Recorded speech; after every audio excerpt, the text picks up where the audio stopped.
What's up, y'all?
Nice. All right, so that was one beat that I made a while back, and let's play one more before we get started cooking up here. We'll see what this one's all about.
Nice. All right, so got things started a little bit with a couple beats. Those may have been from a stream from many moons ago.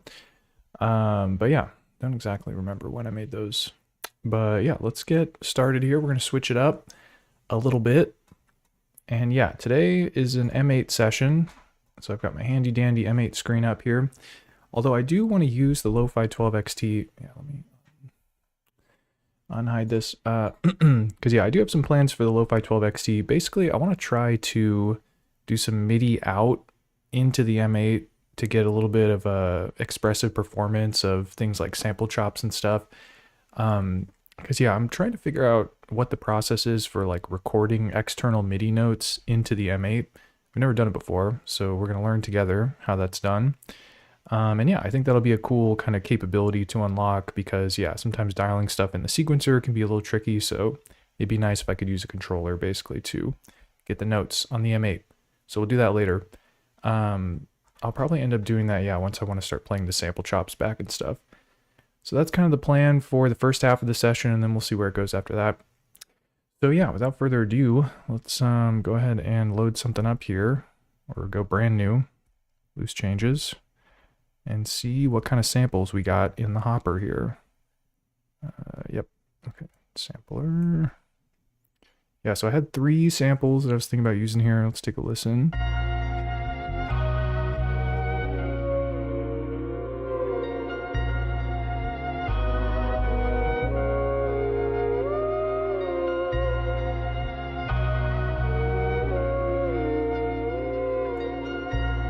So kind of a echoey piano type deal there with some, sound like a vocalist maybe.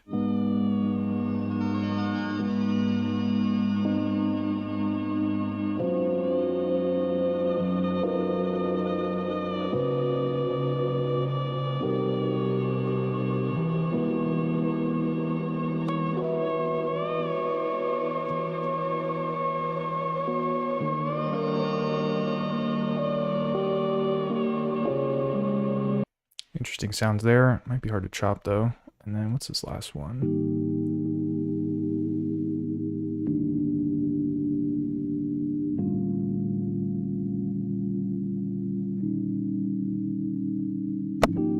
Whoops. Yeah, this will be a good place to start. Very simple. I should be able to chop it up quick. All right, so we've got our sample here. Let's go ahead and, yeah, maybe I'll turn it up a little bit. Put it to FD volume. And then, yeah, let's throw some slice markers in here using the good old lazy chop.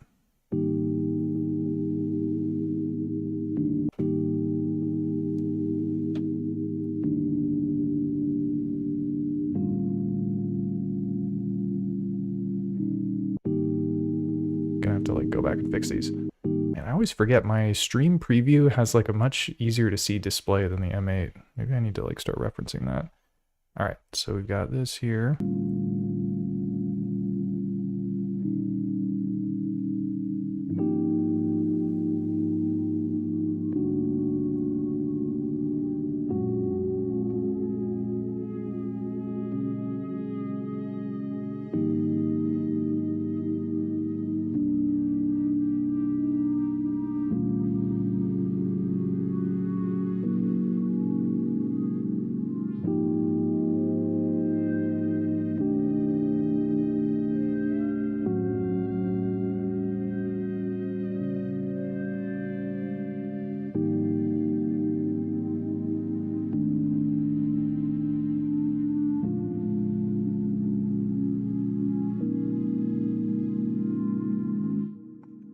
All right, gonna have to go back and fix some of those, but pretty good place to start, I think. Yeah, like this one I need to move up a little bit.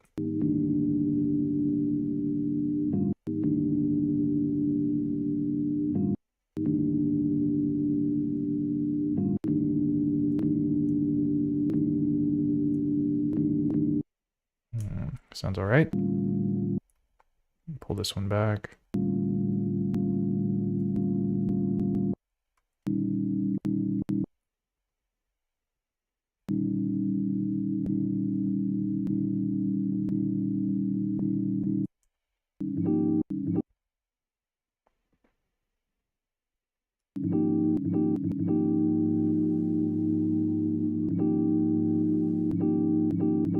There we go.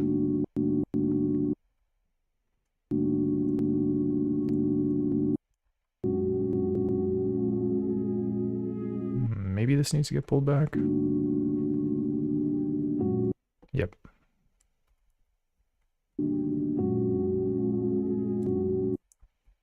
Oh no. Yeah, I really wish we had some kind of like variable zoom, because it's either way up close or too far out.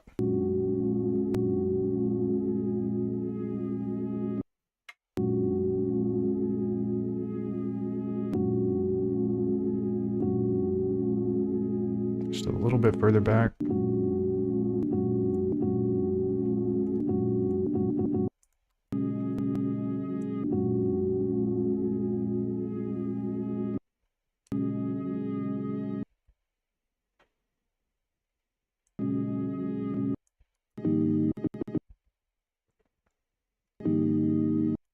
Nice, that one was pretty good. This one I'll move a little bit forward.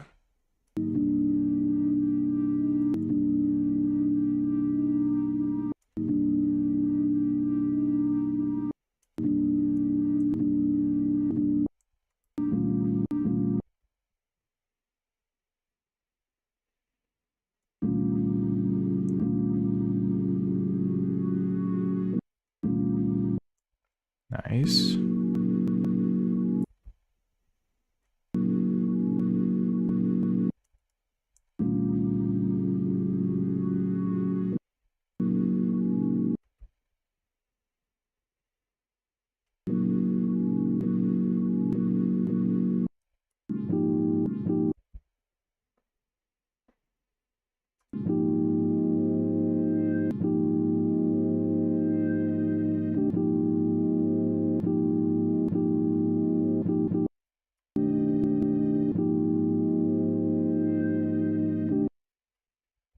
Yeah, this one I gotta pull back.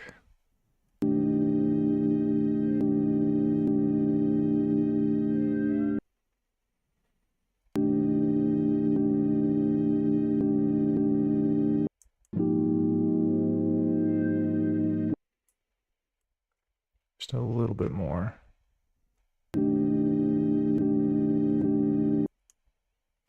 Yeah, even though we've been blessed with the lazy chops, it still kind of takes a while to dial this stuff in.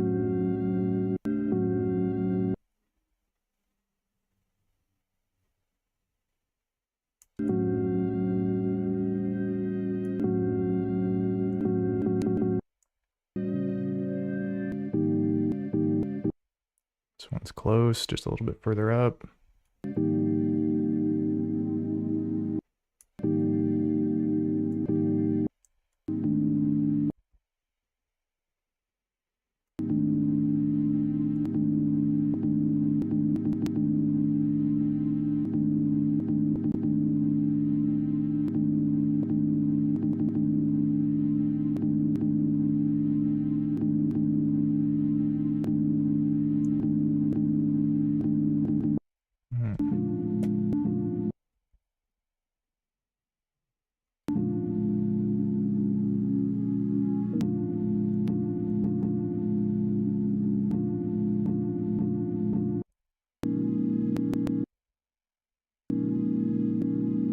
All right, the long journey's over. Okay, overwrite. Whew. What a piece of work. All right, so we've got our slices dialed in here. So we're gonna do 0-1 file.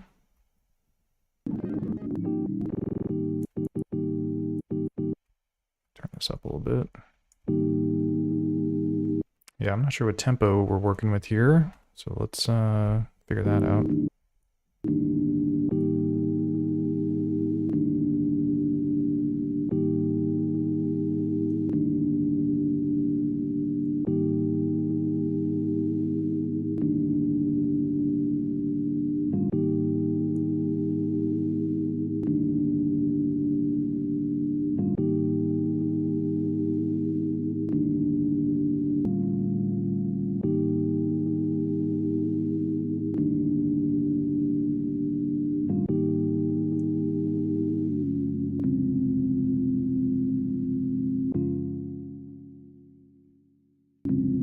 Gonna add a little bit of attack too to the beginning here.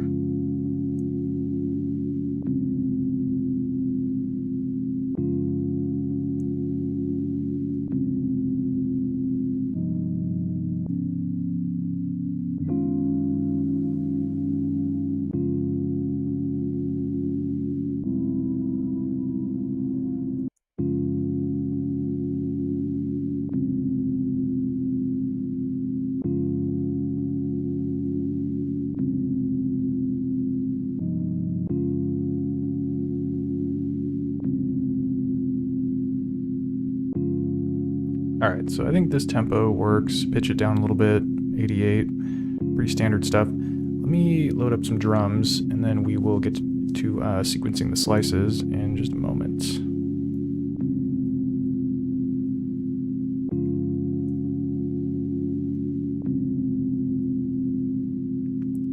Whoops. Sampler.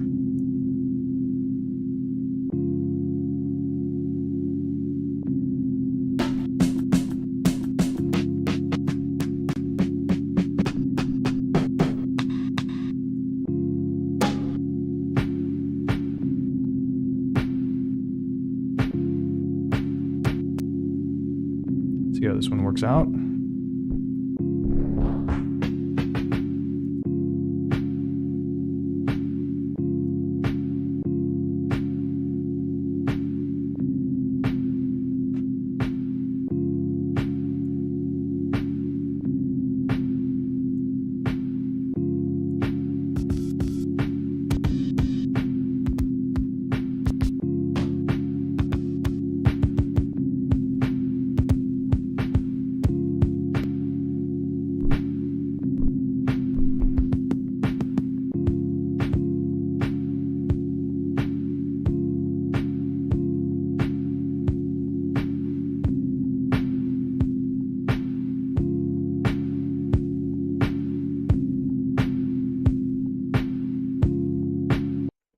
And then, yeah, let me work on the envelope for these a little bit. I think the kick's got something going on at the end of it. It's on loop mode too. It's like a little... Okay, right.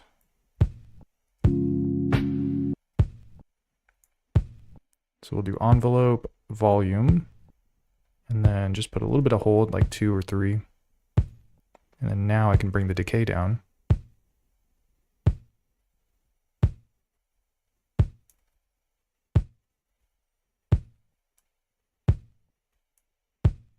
Nice. So it's a lot snappier now.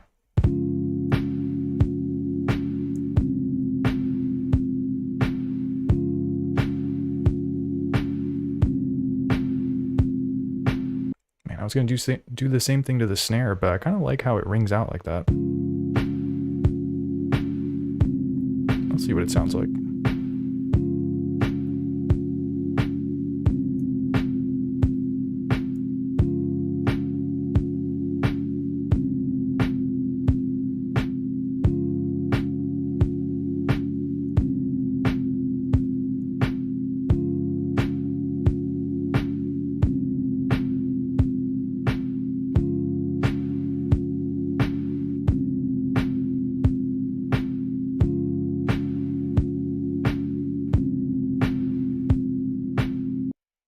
Dang, it'd be cool if I could like do some FX parameter where like it's off on one of the triggers and then on the other. Because when it has that like longer reverb, it sounds a lot bigger, but I don't want it to sound like that like every single time. Let me see if this is an FX command. And yeah, one handy trick with the M8 is if you ever want to see if a parameter can be controlled with an FX command, all you have to do is like select it. So you press edit. So I'll give you an example of something I know works. So the decay. So if I press edit on it, it's basically like in the sort of clipboard or memory or whatever. And so now when I go to the FX command, when I press edit, it'll put in the delay command. So it remembers what you last selected, and then it puts that command in the FX column. So I know the decay command worked. Let's see if the destination works. So press edit, go over. No. Yeah, it's still doing decay. So it seems like what I'm gathering here is that you cannot adjust the destination using an FX command. There's another way we could do it too, where I could like copy the instrument and have one of them have the volume destination and then one of them not. I think I will do that actually.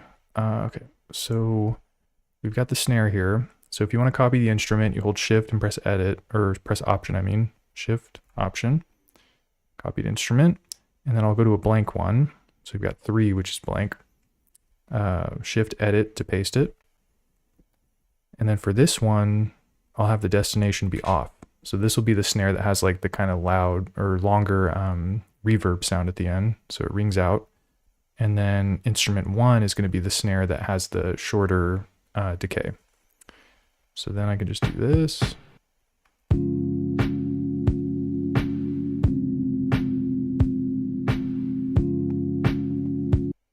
And I don't want it to trigger that frequently either. So what I'm going to do is I'm going to clone this chain, and then I'll have it just trigger with the like longer reverb once every 2 bars instead of once every bar. So to do that, shift, option, edit. So that clones it. So now I've got 20 and 21. These are both the same, except with this one, 20, I'm going to have it so it's just the snare with the shorter decay. So right now I've got snare with shorter decay, snare with shorter decay, snare with shorter decay, and then snare with long decay.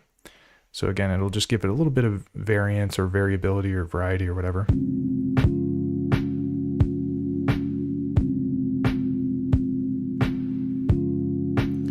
Nice. A light touch. Let's do some stuff to the kick too. Hit it with the EQ.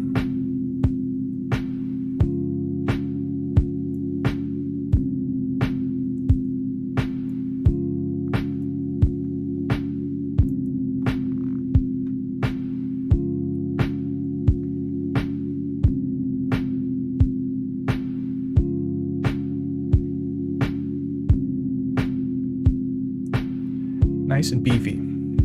All right. And I'll do something a little more interesting once I get the hi-hat loaded up here.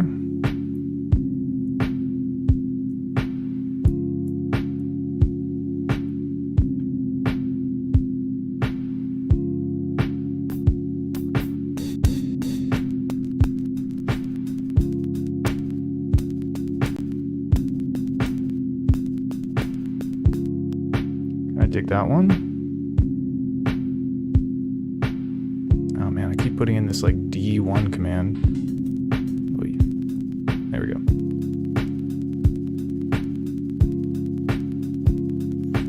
And yeah, let me do the envelope on this one too.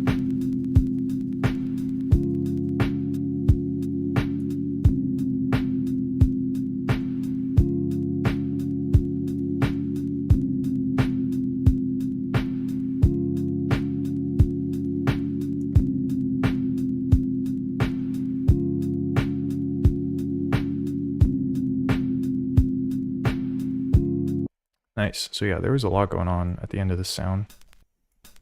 It's like a vinyl crackle and some other stuff. But yeah, with the envelope, it's like very much just the one hat hit. See what it sounds like with some degrade on it.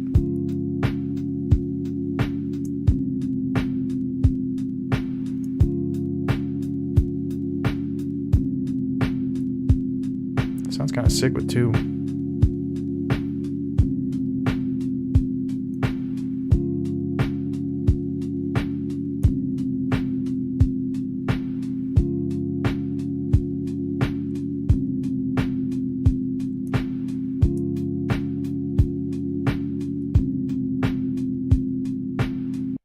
And then of course, you can always try pitching down the hell out of it just to make it sound even more lo-fi.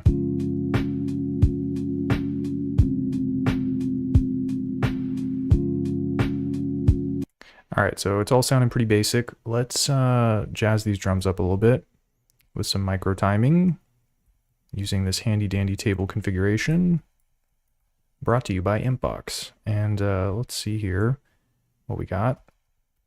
And yeah, basically the principle of this is that you put these table hop commands in, tho, as it's sometimes pronounced, and then you can adjust the value here to pull the notes back a bit. So right now it's 0,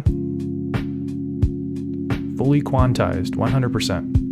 I'm going to switch it to 2, and you're going to hear it pull back, so keep an ear out for that.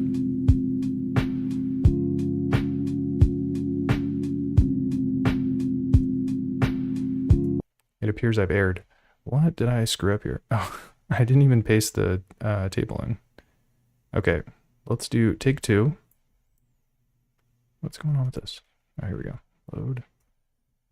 All right. Copy. And then we'll go to the hi-hat, paste. Look at that. Okay, once more. So you hear it fully quantized. And then I'm going to change it to 2, so listen up.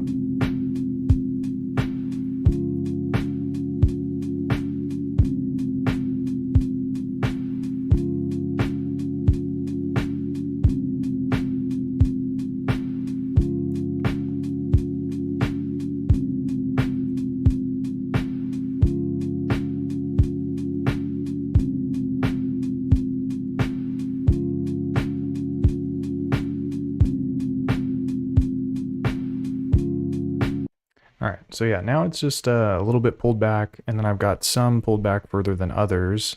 4 is like not as far pulled back. 2 is basically as far as it'll go back, the way the table configuration works. So yeah, mostly these are 5s, 4s, and 3s.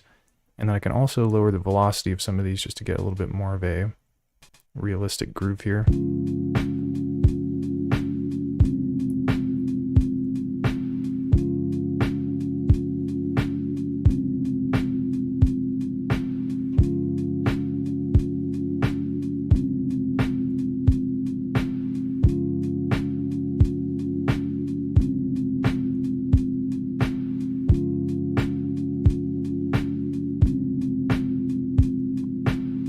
So not too pronounced of an effect, but yeah, it's subtle, and that's the way we like it. So let's do some of that stuff to the kick too.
All right, so I've got the notes basically where I want them. I'm gonna lower the velocity of some of these ghost ones.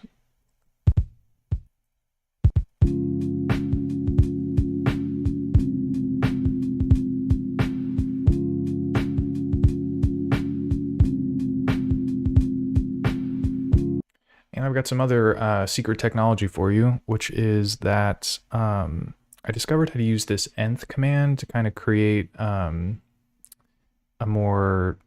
So basically what I was doing before when I would do the kick is I would load it up with all these triggers of the note, and then I would duplicate it and I would edit some notes on one and some on the other. So it's a little time consuming to do that, but I figured out how to use the nth command to basically have some of the notes play the first time the phrase plays, and then have some of the notes play the second time the phrase plays. So I find that's pretty handy for this kind of setup where I'm like packing as many notes as I can into the phrase, and then doing some triggers on one loop of it, and then some triggers on the other. So yeah, I'll show you how to do that. So the first thing you got to do is you need to have you need to have multiple phrases in the chain. So if you just have one, it's not going to work, because the way it's working is it plays it on, you know, the first time the phrase plays in the chain. So you have to do multiple. So I'll just do 2 for this one. So it's 2-bar loop. And then from here, so yeah, we can use the nth command. So let me see if I can find it. Here we go. So yeah, nth, trigger of note command. First digit affects left of the command, second digit affects right of the command. So we're only doing the left for this one, so I only have to edit the number on the left. So yeah, for nth 1, 0, it says left on 2.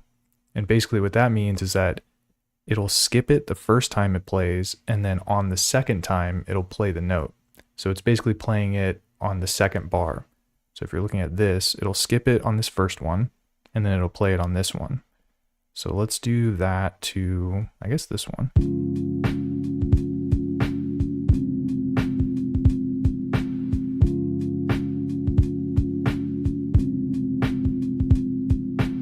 So you see it's skipping step 5 and only playing it on the second one, which is nice, because I don't have to clone it and then delete that from one and then not the other or whatever.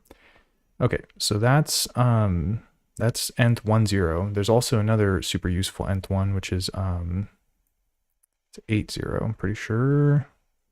Yeah, so 8, 0 is 1 and 3. So this is kind of the opposite of what I just did. So this one is on 2, so it'll skip it the first time, and then it'll play it the second time. This one will play it the first time and then skip it the second time. So this is kind of like I said, doing the opposite basically of what we had just put in. And so for this one, I'm going to put it on a different ghost note. We do it on that one. And maybe on this one. Let's see how that sounds.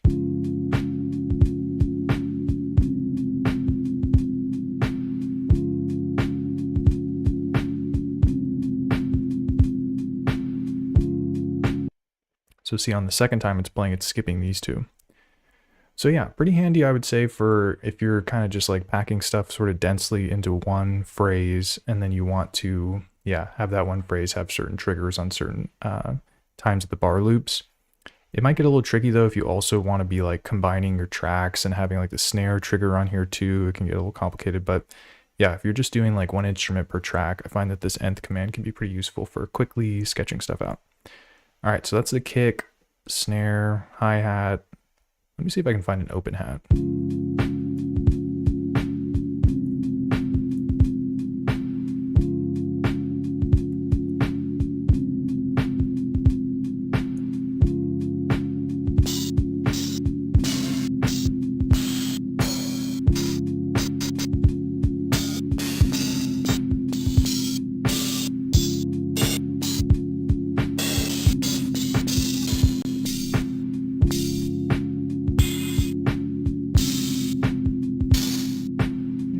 They're all so bad. I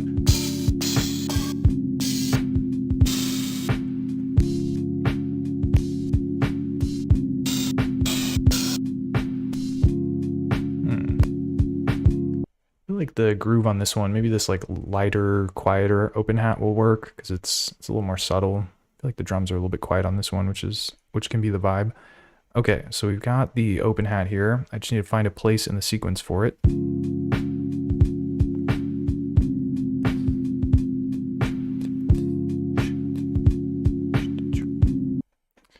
Yo, Brando Wi-Fi writes in and asks, what's that device called? The M8?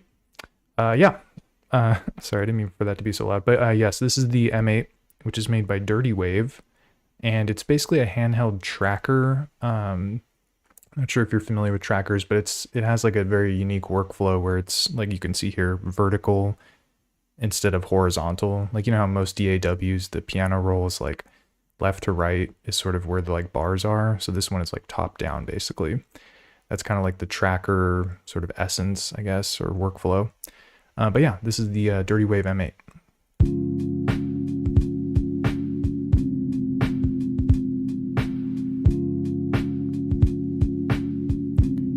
All right, so for this one, I'm gonna clone the phrase, unlike what we did before. And I think I want the open hat here on step 8.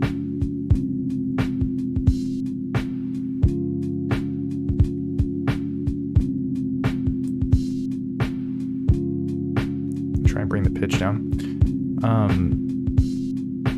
Dang, okay. Let me just do one thing really quick and then I'll show you something else.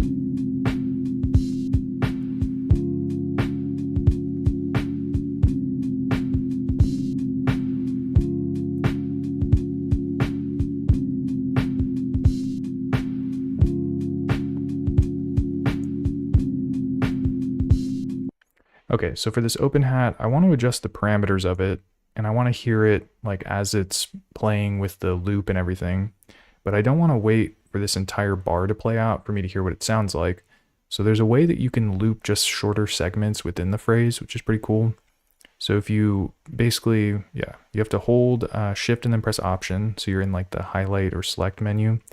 And then from here, you just select the place that you want to loop. So for this, I just want to loop the second half because that's where the open hat is. And then I'm going to hold shift and press play. So you can see it's playing it from this open hat trigger. Step 8. So I'm going to bring the pitch down because now this is where I want to fine tune the open hat and change some of the sound characters of it.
kind of hard to fit it in there, but yeah, that's basically the gist there. Is you can, yeah, select certain parts and then have it loop so you can adjust the parameters. Yo, Sound Doctrine. Hey, what's up, man? Sound Doctrine writes in and says, yo, thanks again for the inspiration. Question, do you know if the M8 can be triggered by a USB MIDI controller? I'm not sure, actually. Yeah, it's funny that you asked that, because I was gonna try to do some MIDI controller type stuff on today's stream, but not involving USB. I was gonna try and use MIDI just with the main MIDI out. Let me take a look though and see. MIDI settings.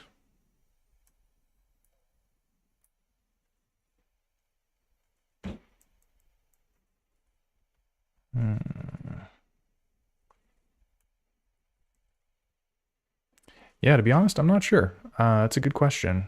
I'd have to double check and look into that. But yeah, I will do some research and see what I can discover.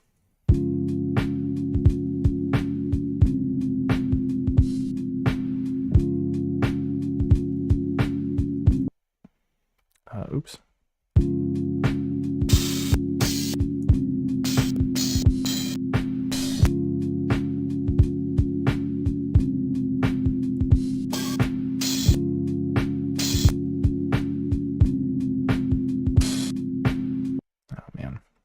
Sounds pretty bunk.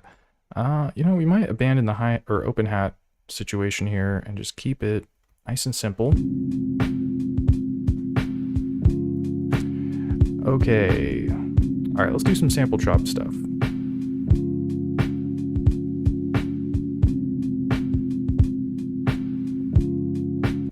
All right, so my plan here was I actually want to use the Lo-Fi 12 XT to try to trigger some of these sample chops. So I'm going to need to do a little bit of configuration here. I already have the MIDI going into it, so we're one step ahead on that regard. So let me take a look here at some of these settings. Turn this off. Okay. So yeah, let me clear out the pattern here. And then yeah, function system to get to our MIDI settings here, which hopefully you can read, or you can do the pinch zoom to see. And then I'm going to do MIDI config. We're going to transmit notes because I want to press these buttons and it triggers slices on the M8. We're going to do out to MIDI because I have the MIDI cable going out, in. And then what else we got here? Command, maybe. I'll leave that off for now. All right, that's pretty much it, I think, for this one. And then I will also go to channel. No, not this one. Track. And then, yeah, 1 is going out on 1, which I think is fine for now. Okay. So yeah, now when I select track 1, oh yeah, you can see it's lighting up. Nice, not bad. Okay, so it's already working, sort of. But I think I have to go all the way down to like C1 basically to be able to play the notes. Oh. That's what's up. But the velocity is very low, so I need to turn velocity sensitivity off, which I'm going to do with pad. And then I'm going to make it 127, so it basically always triggers at the most volume.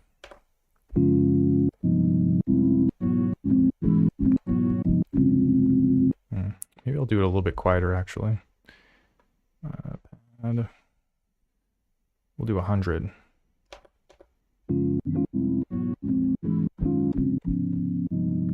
Cool. So that was a lot easier to set up than I thought.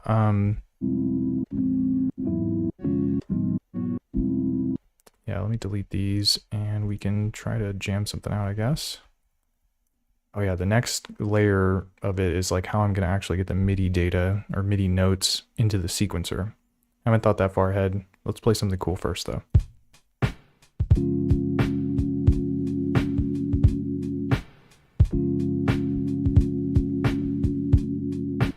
What the heck?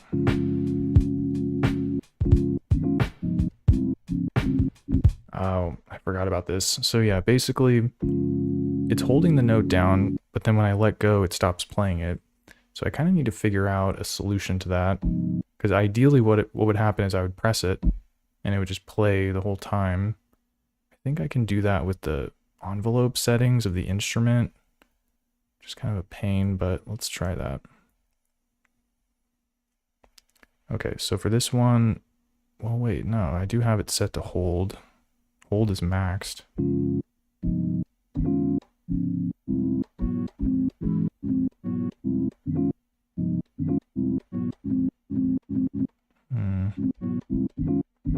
Maybe there's a way to like, gosh, I feel like I tried doing this on another stream and it just like totally didn't work. MIDI settings. Let's console. Oh yeah, duh. I need to do this too. Let's get back over here. All right. So I'm looking for some kind of like note off or something. Sync, control surface, record note channel, record note velocity, record delay off, CC map channel, song row channel, mode legato, mono.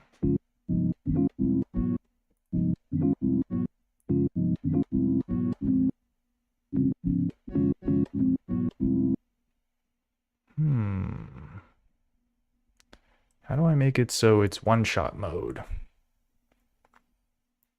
Sync in, sync out, no. Program change.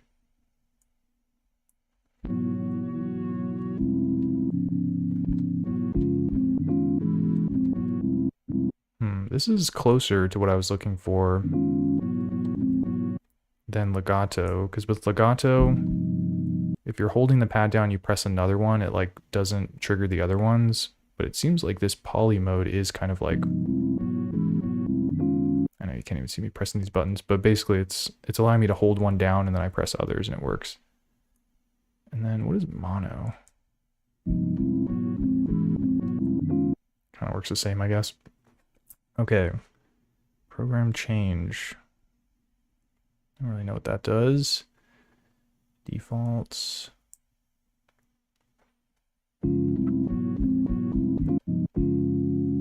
Yeah, I wonder how I could get this thing to hold. I guess it's not the envelope.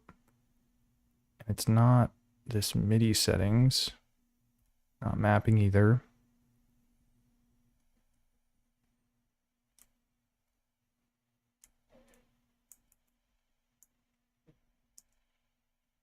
Some kind of setting on here, perhaps?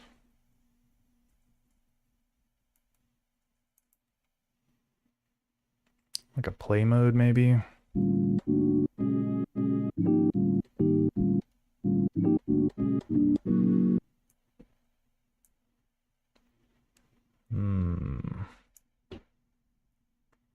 And the envelope.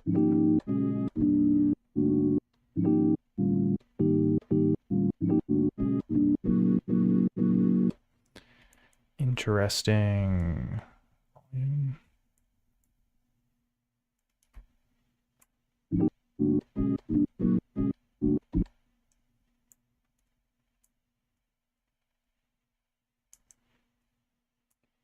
Length.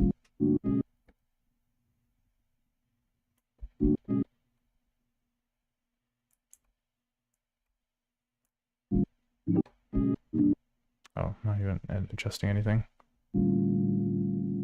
Ah, there we go.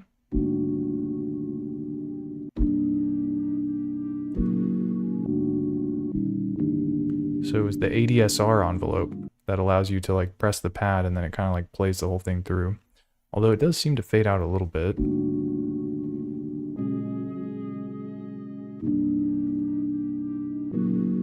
It's not really the one-shot mode, the true one-shot mode, but it's one-shot mode enough, I think. Okay, I can definitely work with this. All right, let's go ahead and get the groove going again.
Okay, so I've got something simple here.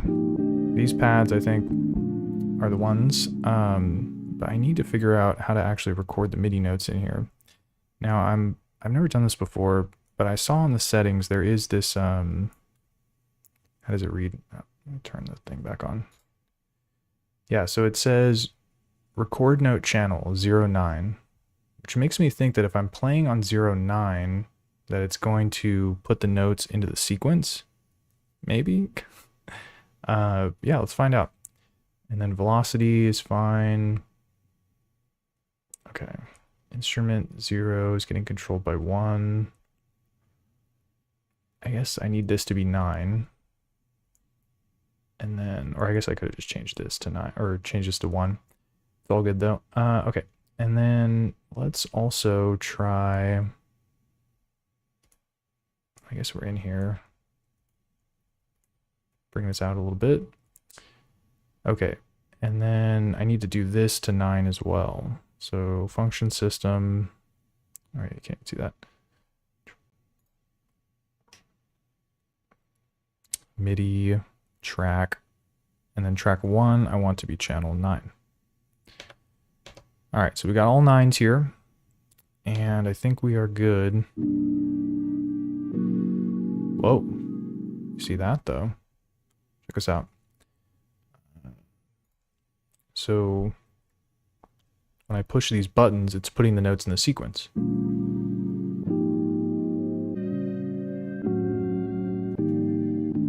Dude, that's pretty sick. I've never done that before. Okay. And then I guess theoretically I could move down and add if I knew where I wanted the notes to be and what the notes were. But I'm curious if I can just have the sequence playing and then record the notes in, or just kind of tap them out. Yo, the GOS. Hello. What's up? How's it going? And welcome. Okay, so I'm just going to play and see what happens here.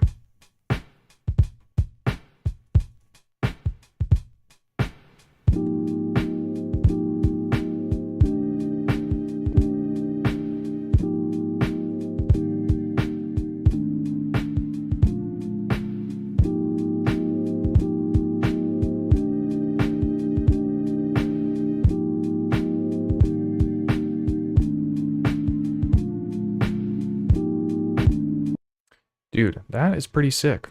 I have never done that before. So it's not doing anything fancy like putting a delay command, or like the micro timing is basically lost on it essentially, but it is putting the note where I'm triggering it, which can help me dial things in because I'll have the note number, and then I could also adjust some of the values too, like, yeah, the delay parameter or like whatever else micro timing wise.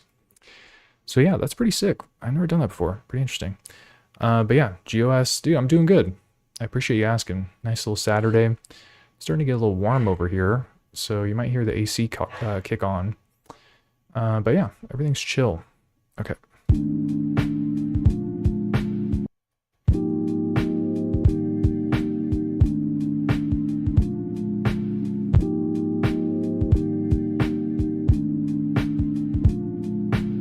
I guess I do have to be a little bit more intentional about what I'm recording.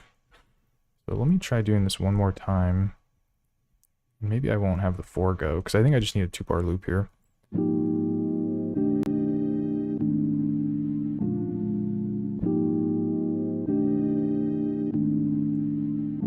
Something like that, I guess. And there's no count in either, so I guess I just have to, I'll let it loop, and then I'll start playing on the, once it starts coming around again.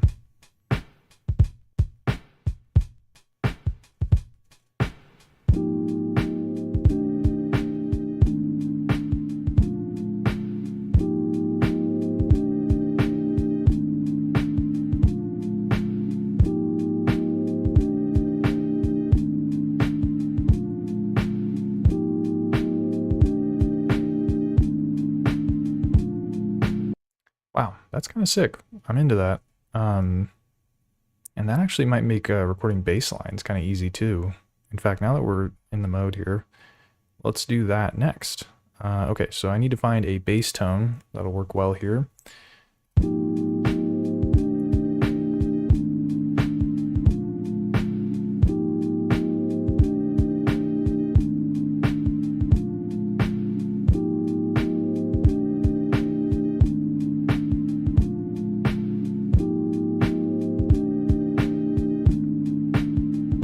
Maybe I can load one up from the internal synth engines here.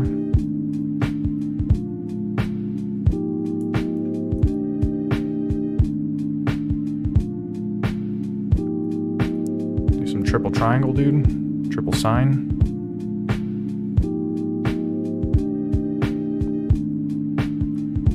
Instrument 06. Oops. So I gotta figure out what MIDI channel instrument 6 is listening to. Settings. It's listening to 0. So let's make that 1, I guess. Or 2. Oh wait, shoot. This is not. This is instruments. Oh man, I'm like getting so confused here. Let's take a pause. But yeah, the GOS writes in and asks, I have a question. How to start with trackers, because I started with traditional DAW and now I really struggle with trackers. Yeah, man, that's a good question. How to start with trackers.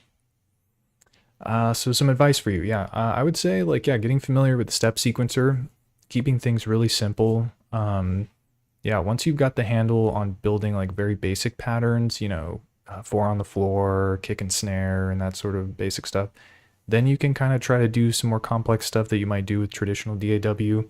But yeah, I would say at the beginning, keep it simple, very simple. And as you get better at doing the simple stuff, then you can start experimenting and branching out, try using different FX commands. But yeah, I mean, there's a lot of possibilities on this thing, so you got to start somewhere. But yeah, I mean, what specifically are you struggling with the GOS? Is it like building full songs or creating loops that you think sound interesting, or where do you get stuck basically?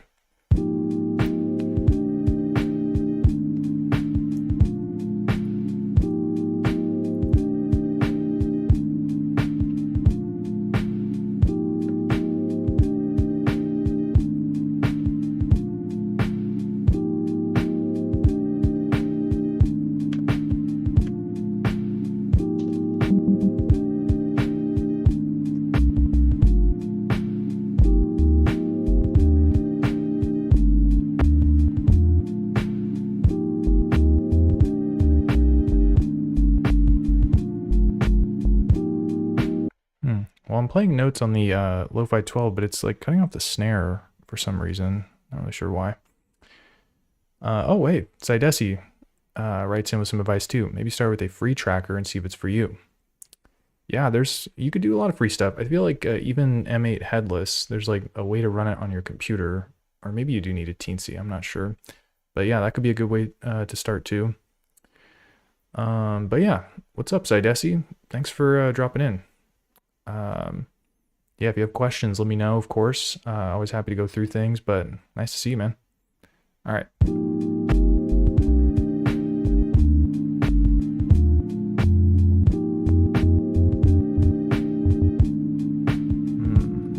Channel 1, instrument 6. Why is it cutting off the snare?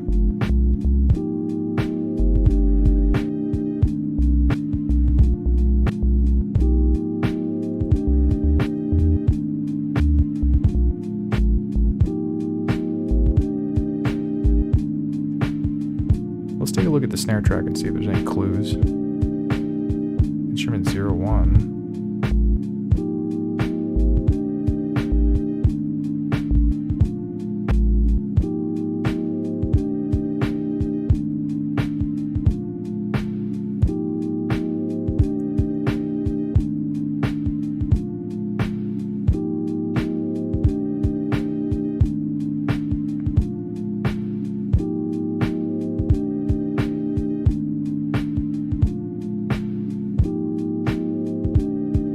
Maybe I have like some setting on my M8 that's, or not M8, the Lo-Fi 12 XT that's like doing some kind of all channel on one. I'm not sure, but I guess I should check that. MIDI channel. There's no auto channel. Maybe I'll just try a different channel. Let's do channel 6. It's instrument 6. We'll do channel 6.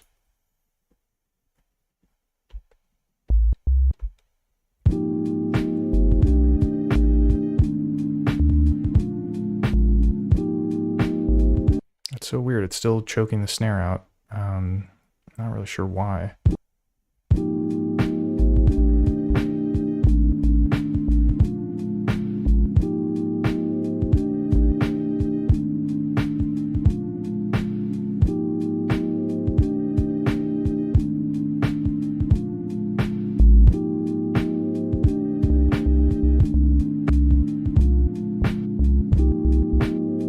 Very bizarre.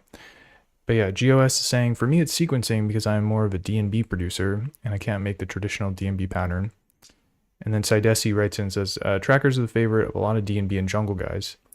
Yeah, maybe a good place to start is working with like sample slices and stuff, because I feel like a lot of that kind of, well, I don't know if that's technically D&B, but yeah, like jungle for sure is like taking the amen break and just chopping it into like a million parts or whatever, or maybe not even a million, just some basic ones. So yeah, getting familiar with sample slicing and putting together sequences using sample slices could be a good place to start. Like maybe find your favorite like drum break and see if you can like sequence something interesting with it. And then from there you can kind of figure out how to add more layers and stuff, like the bass part or like other stuff. But yeah, sample slicing is always a good place to start.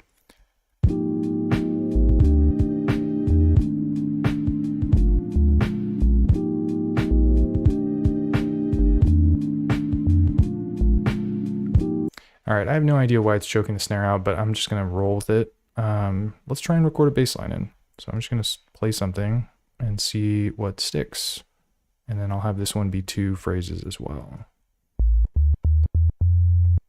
Whoa, hey, look at that. It's triggering channel 2 for some reason. Like what? Why? Or track 2, I mean. What is on track 2 that's making it do that?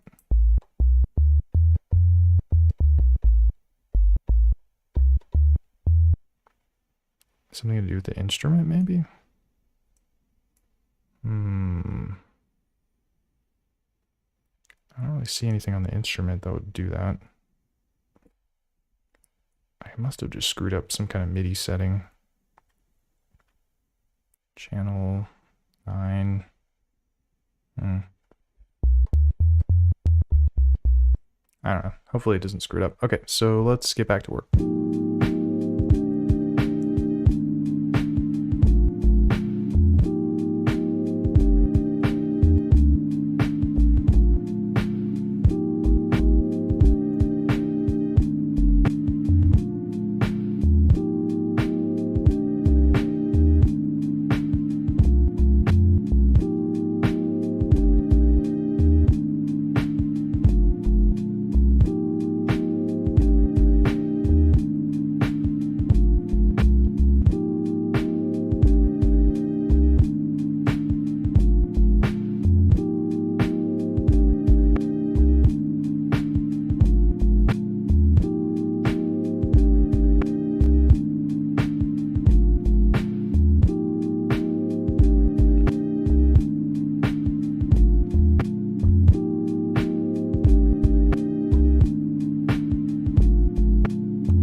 All right, so I've got the basic groove here. I think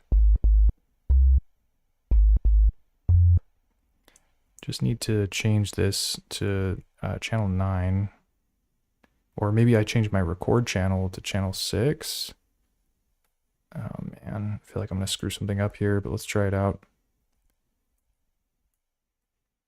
Boom, boom, boom.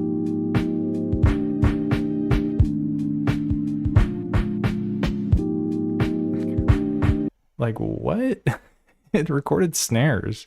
Like, what the hell, dude? It must have been this thing where it was like adding them to both, maybe? Oh, wait, I don't even know why I pressed play there. Okay, let me figure this out. So I have the notes on the bass track, but for some reason it's triggering instrument 3. Even though I had instrument 6 selected. Well, here's the easy part. Make these instrument 6. Okay, so this should work.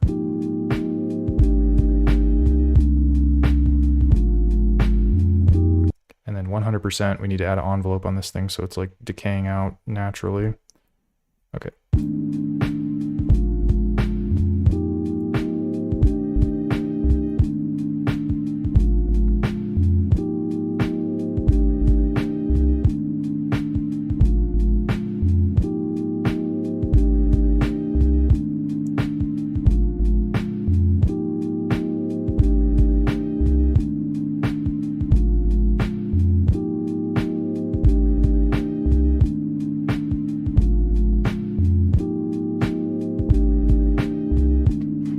Okay,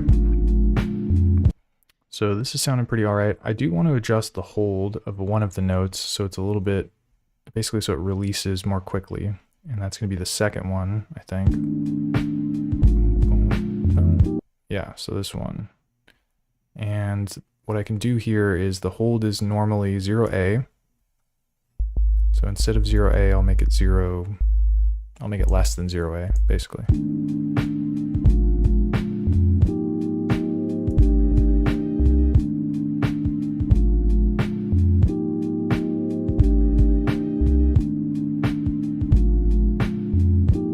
And then I have to do the delay command to push these back a little bit because I think they're landing right on the same time as the kick, so it's getting a little tricky.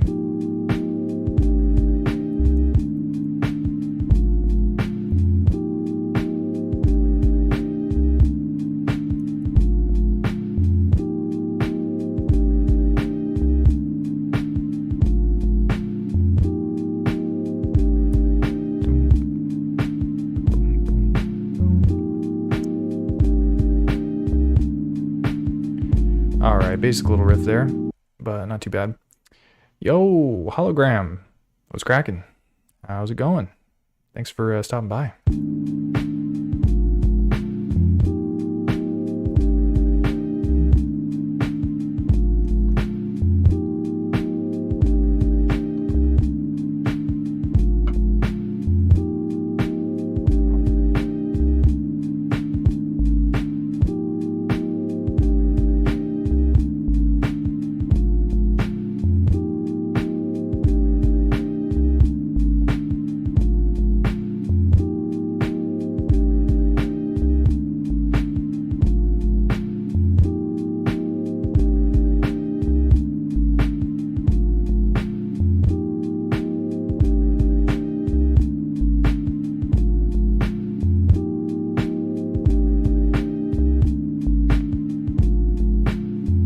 Nice, so yeah, I added just a note here to kind of give it a little bit of a bridge there.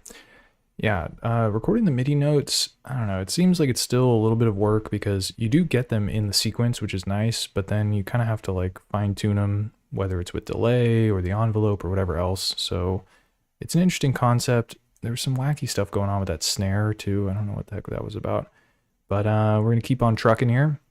Let's see what we can do next.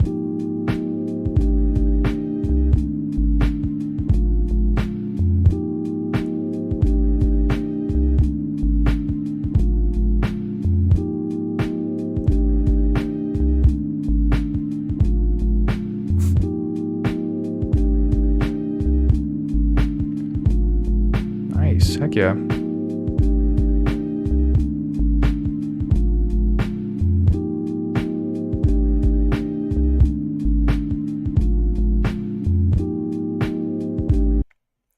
Yeah, so GOS is asking, what tracker can you recommend for start? Because I tried only Pro Tracker and Fast Tracker clones. I'm not too sure. No, it's all good, man. Yeah, so let's see. So Sidesi said there's one called Octamed. You could try that one out. I don't know anything about it. I've only ever used the M8 when it comes to trackers, so I'm not too familiar with it. But yeah, maybe like Octamed would be cool. And then yeah, maybe looking into like M8 headless, which is not free. Well, maybe if you can figure out how to run it just on your computer or in the browser. But yeah, the Teensy is not too expensive, so that's like a cheap way to figure it out too.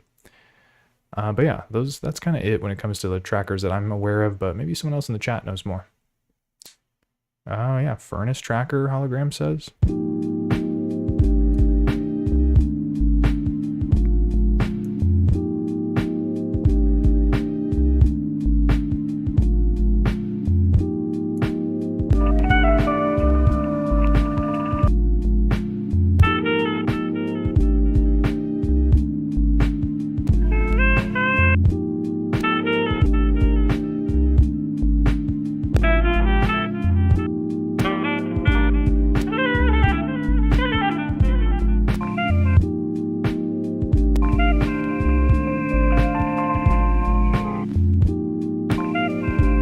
this one sounds sick though.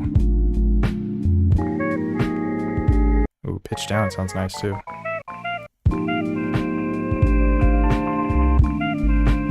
I gotta make it two whatchamacallits though.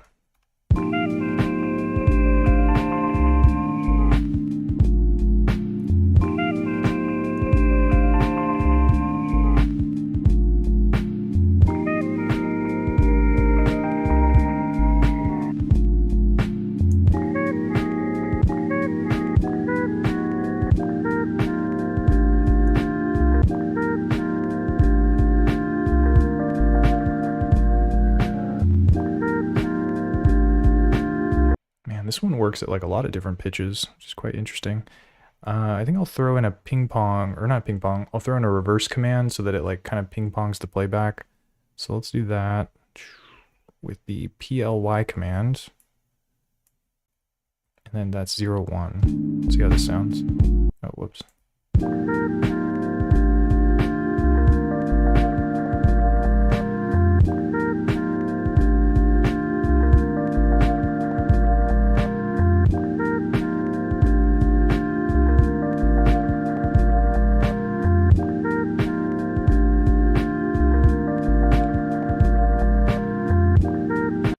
Nice, and it is kind of like stopping abruptly, so I'm going to do a reverb command as well. Or maybe I could just put reverb on it. Let's see what it sounds like with reverb on it. Whoops.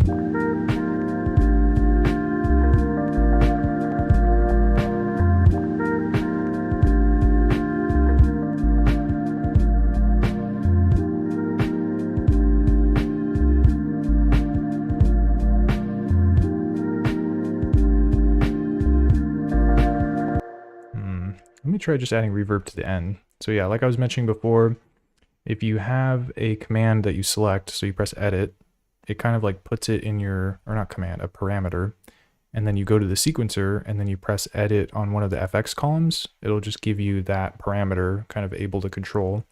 So for here, I'm going to try and do send reverb. And so instead of having reverb on it the whole time, I'm just going to have reverb on it at this end point here. And what that'll do is it'll kind of like fade it into the next slice a little bit smoother, I think.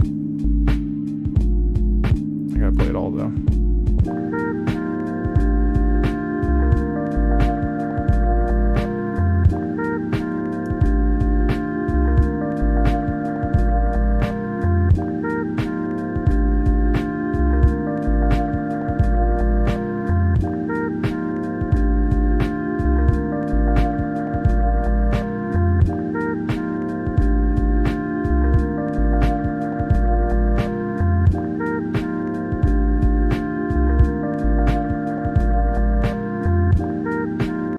Nice. So a little subtle there, but again, kind of transitions the loop of it a little bit more smoothly.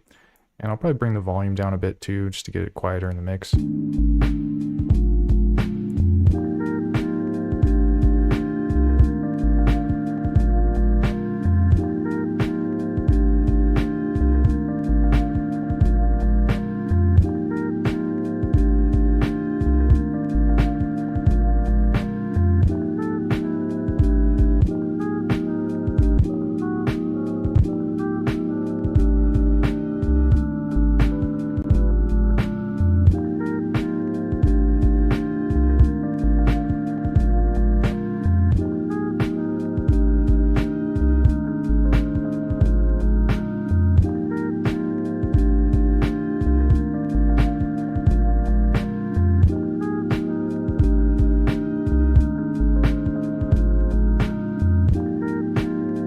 Nice. So yeah, just gave it a little bit of a progression there using the transpose command.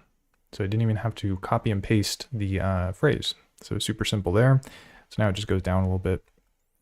But yeah, Hologram says, spent the last 3 days learning the Lo-Fi 12 XT, having a blast. Dude, the Lo-Fi 12 XT is fun. Yeah, it's got such a great interface and some stuff's a little tricky to do on it. But overall, I think it's like a great platform for just, yeah, cranking out some cool beats. Dude, M8 for sale in your area too. You got to keep an eye out for those because I feel like it's a fun device. Trackers are interesting, but yeah, they're very powerful devices, very capable. So I use this thing quite a bit. definitely worth the money in my book.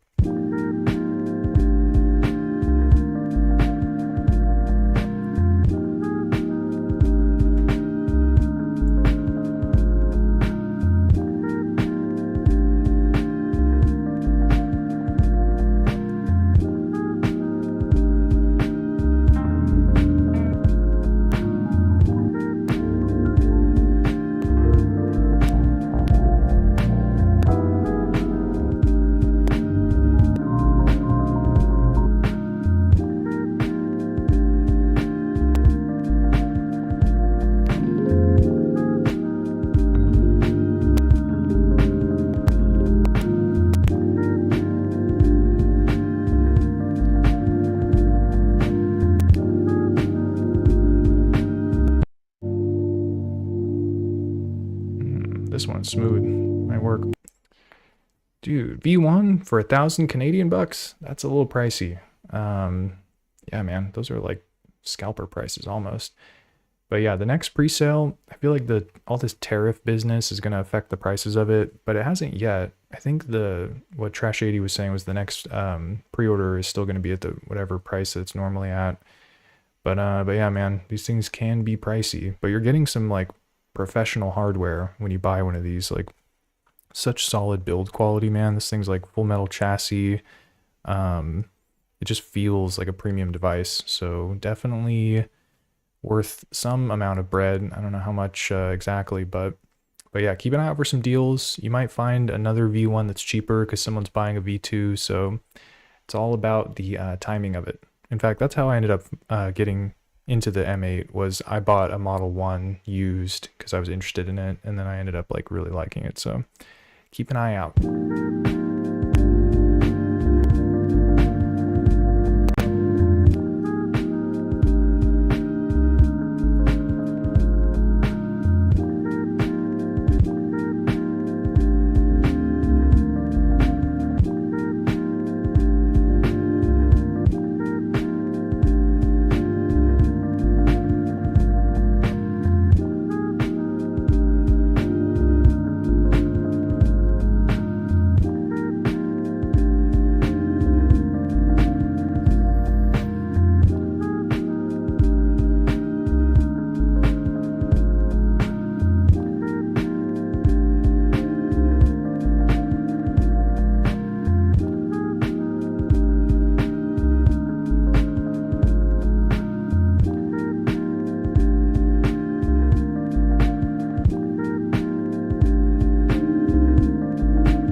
Alright, we still got some room here.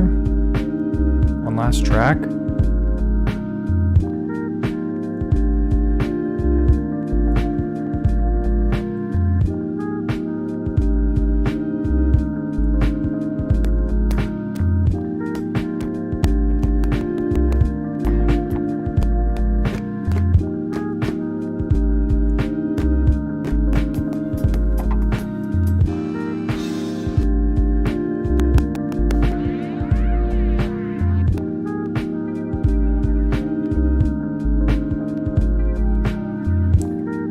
Yo, that sounds kind of sick.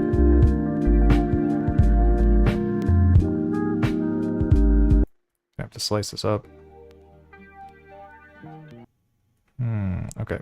And it's very quiet too, so I'm gonna have to crank it as well, which I'll do in a sec. Alright, so I think it's 4 slices maybe.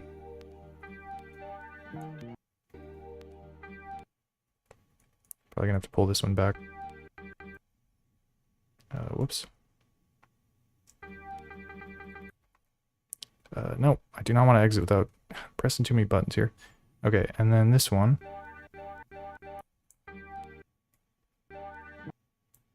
yeah, this one I gotta pull back a little bit. I think these are sounding pretty good. Okay, overwrite, yes. And then set it to slice 01 file, so we can play the slices back. Oh yeah, MacP is saying the M8 presale starts tomorrow. I couldn't remember exactly when it was, but yeah, if you're looking for one of those, definitely get on the list, get the website, get the credit card ready, memorize the numbers.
Yo, there it is.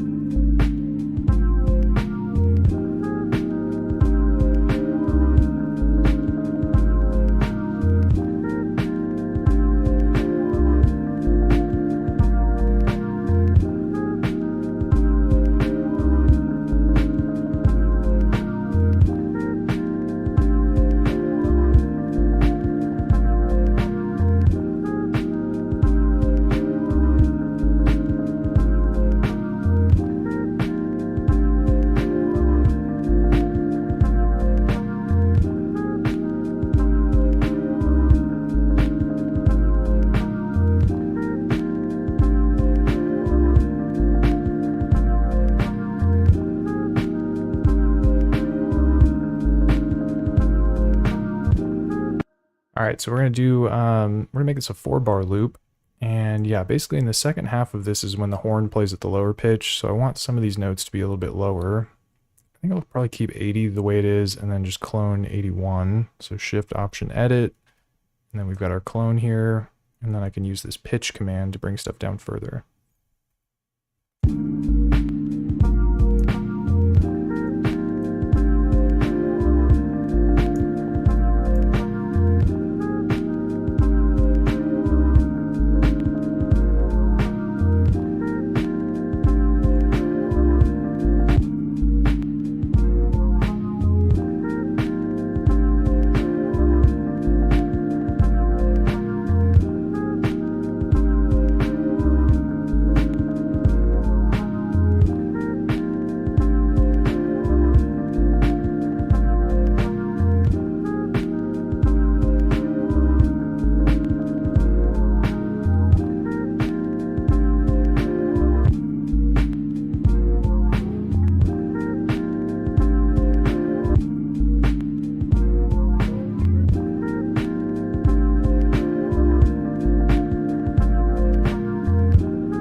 Nice. So yeah, I threw in a play reverse command at the end there because it was kind of cutting off before the phrase looped. So I wanted it to sustain a little bit. So you can kind of ping pong loop things by using this PLY command, PLY01. And yeah, I was having a little fun with this pitch command too. Basically, I have this guitar loop, which is sliced, and there's 4 slices.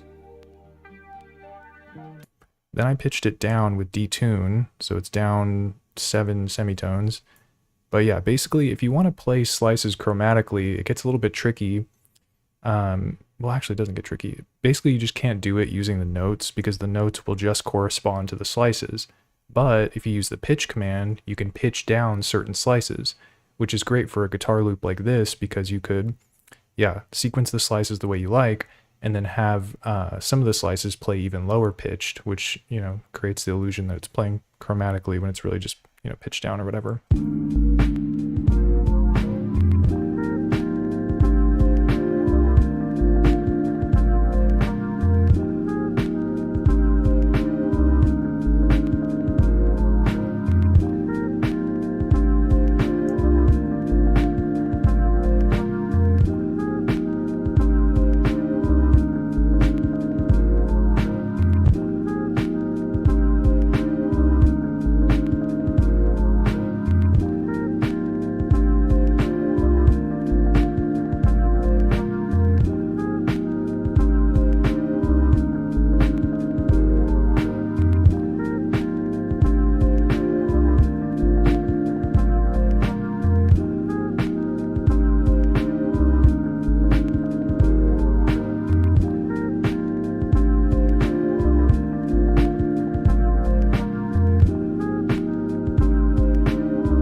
All right, cool. I was having a little fun with that.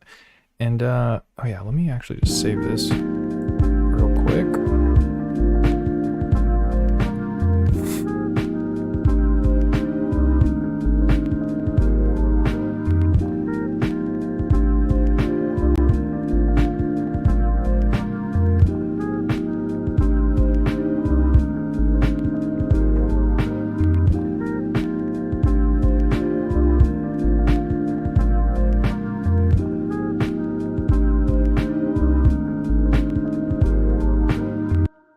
But yeah, I was having some fun playing the solo, or using the solo commands, that is. Yeah, when it comes to making beats on the M8, I feel like this is like usually where I get to this point where I just have like this loop with a bunch of layers, and then I really don't feel like kind of building it out on the tracker. Yeah, I think the DAW might be the easier way for me to handle this one, so I am pretty content with it. I already saved it, but I'm going to save it again because it never hurts to save twice. And let's do something new.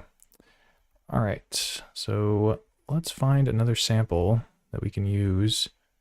And there's a lot of cool stuff in this Marlowe Digs folder, so let me dig into that a little bit, see what I did there, and see if I can find something cool. Oops. Let's see what's in Moog Cuts, maybe?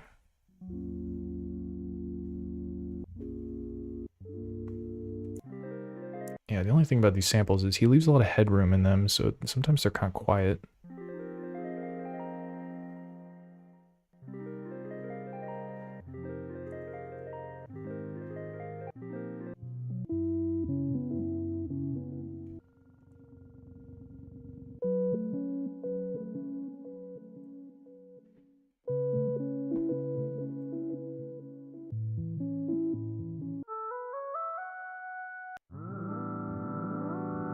Whoa.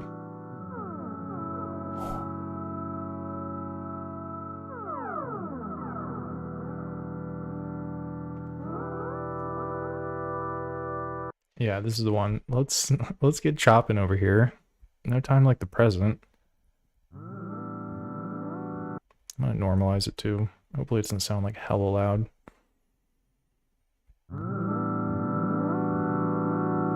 Very nice. Okay, let's get these slice markers in.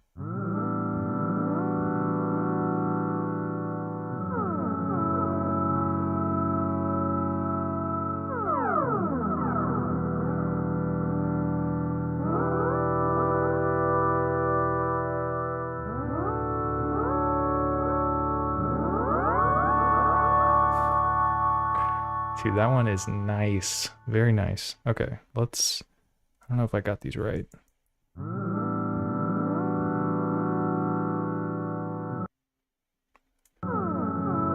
Could probably pull this one back. Nice. And then how about this one?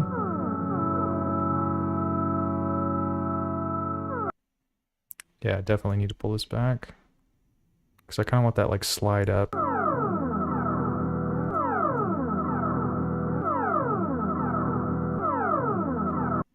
Sounds incredible. Oh, okay. Do not exit.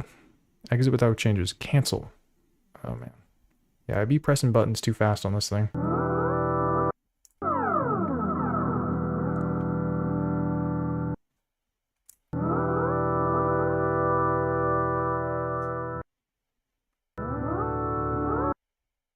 Yeah, these ones are pretty good.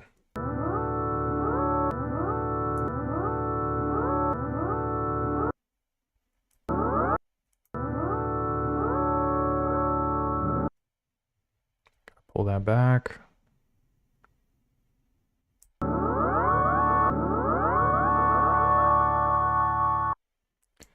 Alrighty. So we're going to overwrite. Yes. So it's normalized. It's got the slice markers in it. We are ready to have some fun. Set this one to 01 file. And then dial something in here.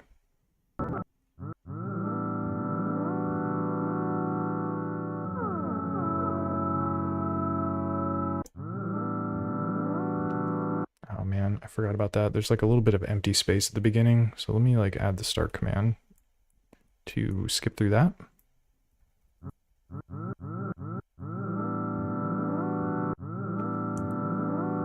Gotta change the tempo.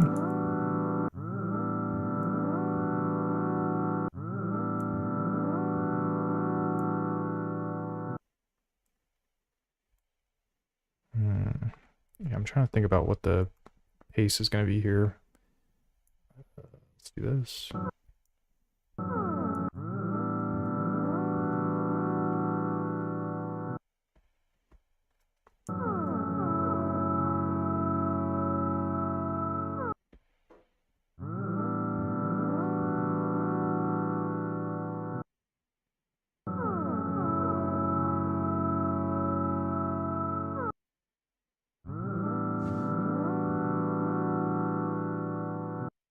Maybe I could do like ping pong loop to have it work in this tempo.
And then, yeah, the other thing I want to do is smooth out the loop a little bit. So I did this on the one of the instruments on the last beat. So I'm going to add a send reverb command to give it a little bit more of a sustain through the chop, essentially.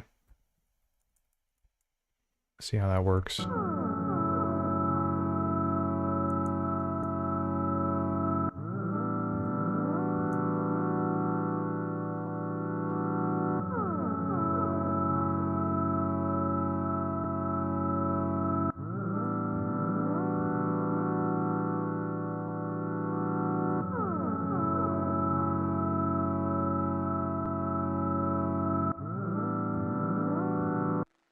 We'll see how it sounds with drums. I might have to tool around with it a little bit more. But yeah, let's get the rhythm section going here. And we'll start with our favorite, which is the snare.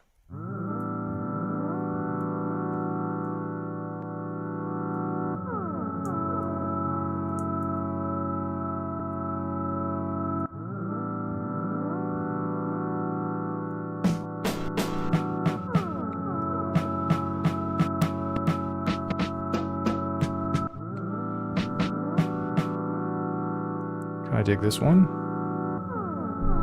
I always forget about this.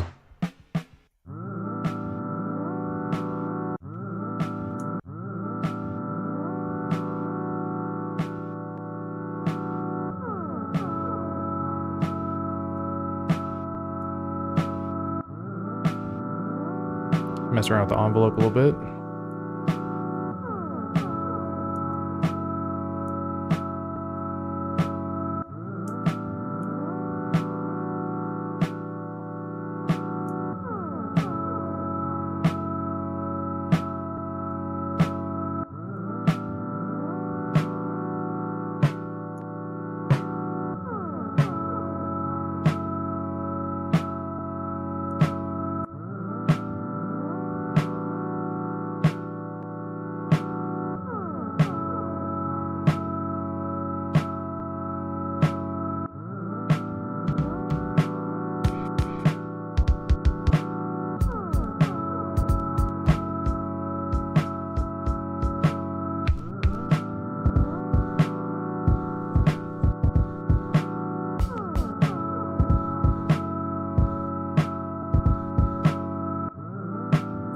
See how this one works. Oh, okay, let me fix this.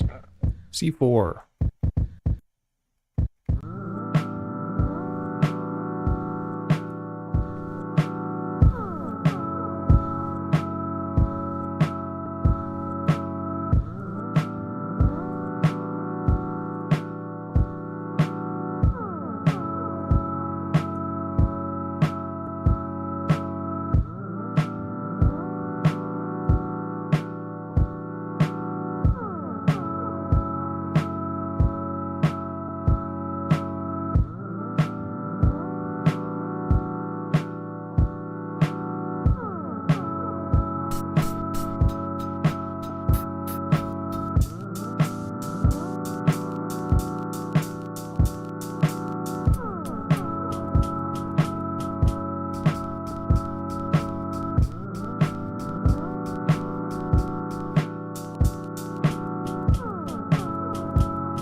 Get some hi-hats in here.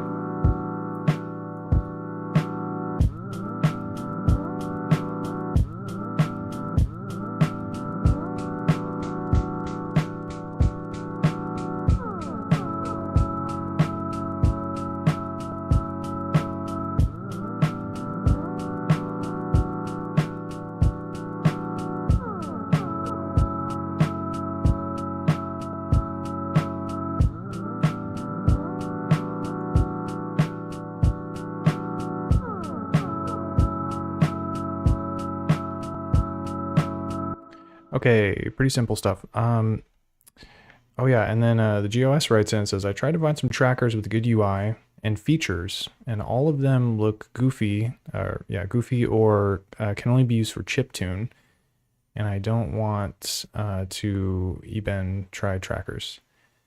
Yeah, man, trackers are interesting. It's not, it's kind of a weird, or not weird, but it's a different workflow, and it's not for everyone. And yeah, man, you can get a lot done with the traditional DAW. the almighty DAW. So do what you do what comes naturally, do what you like, and trackers are fun too. But yeah, we need to do some micro timing here.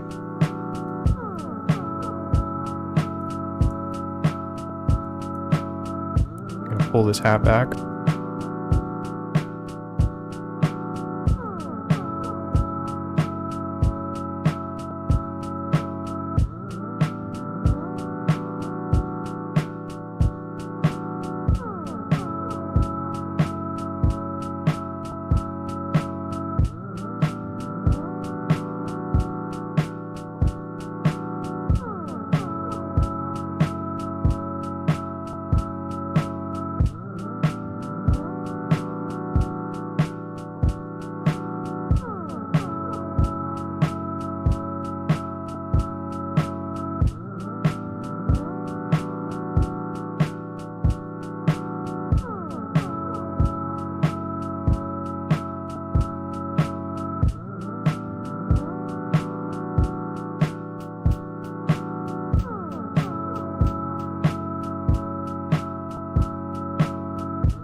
All right, let's get the kick sounding sick.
All right, now I can adjust the velocity of some of these.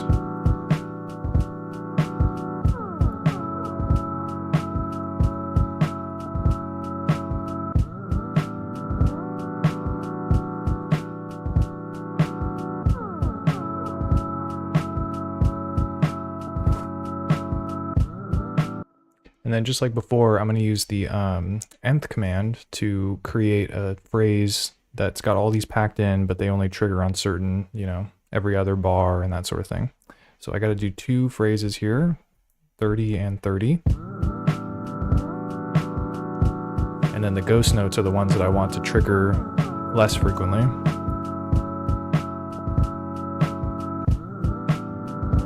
So we'll put on the nth command.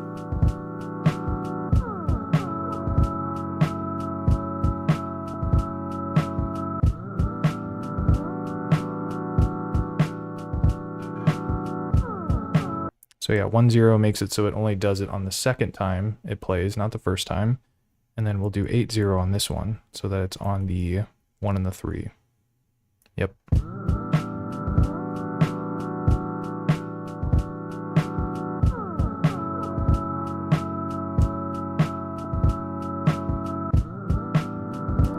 All right, sounding pretty chill so far.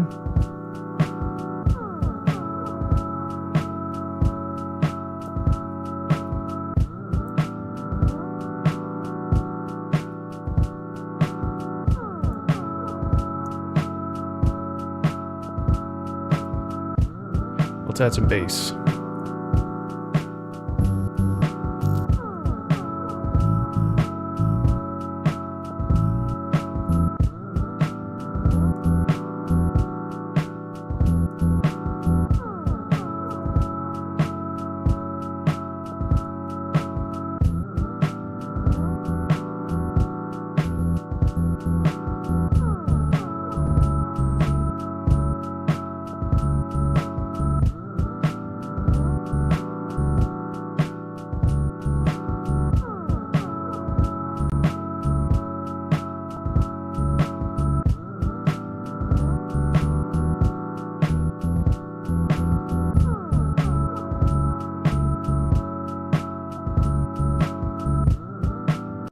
Nice. I like how A3 is sounding on this one, so let's find a place for it.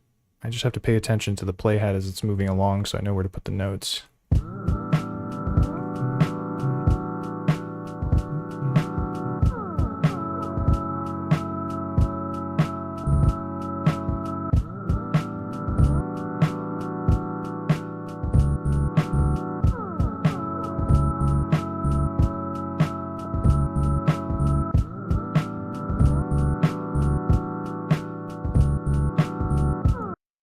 Pretty similar to the bass line in the last one, but we'll jazz it up a little bit.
Yeah, I don't know why I was messing around with the grade there. But yeah, so basically what I was doing there was the sample, it was pretty lo-fi. I must have recorded it using like some lower quality settings or something, so you could hear it had some kind of texture to it. So I filtered that out and brought back a little bit of it by using the resonance and the cutoff. But I thought it was important to do the notes first and then add the filter because I could hear it much easier when it wasn't filtered. But now that it's filtered, it's sitting better in the mix and I've got the notes where I want them.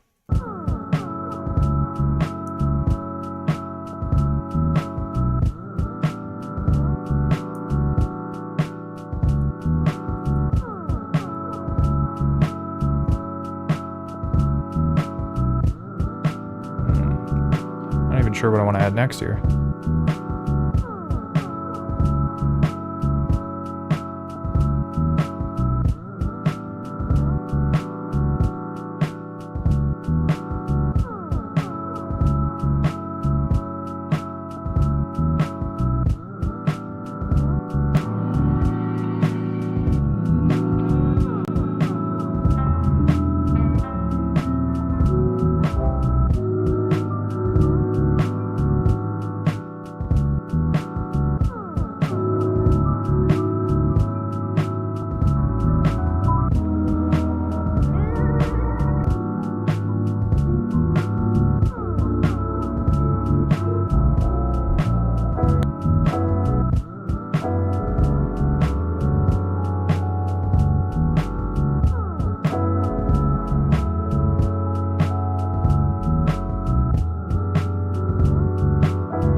might be a little too muddy for it, but I want to try it out. Oh man.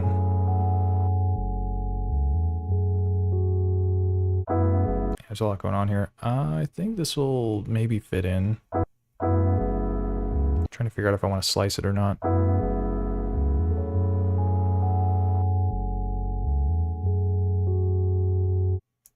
I should be fine without it. Okay, so...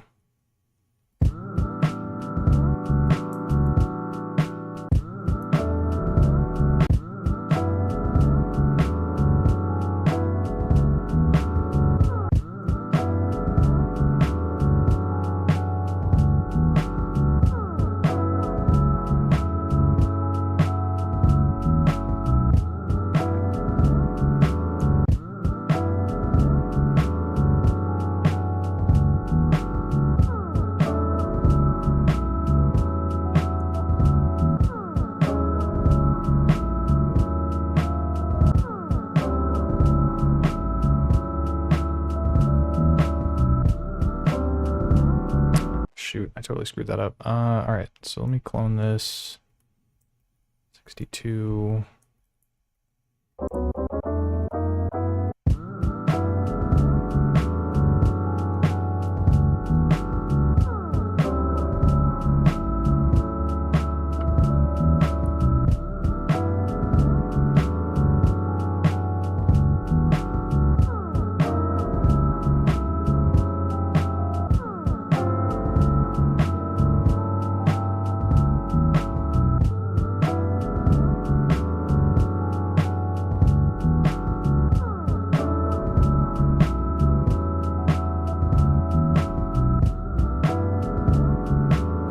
Bad. All right, let's hit it with the filter.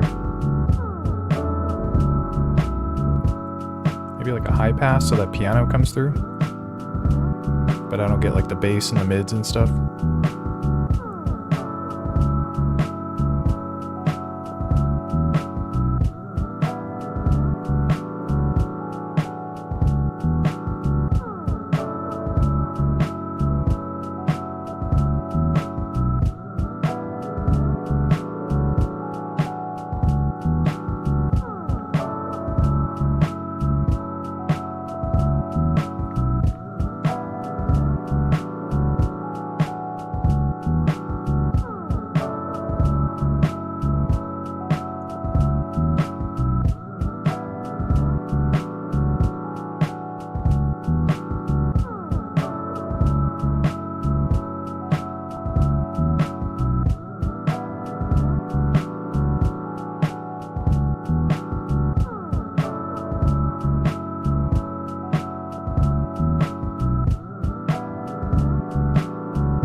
It's kind of hard to hear that delay. I think, yeah, the high pass seems like it's sitting all right. Can always tweak it later, but yeah, pretty happy with that. So let's see what else we can add here.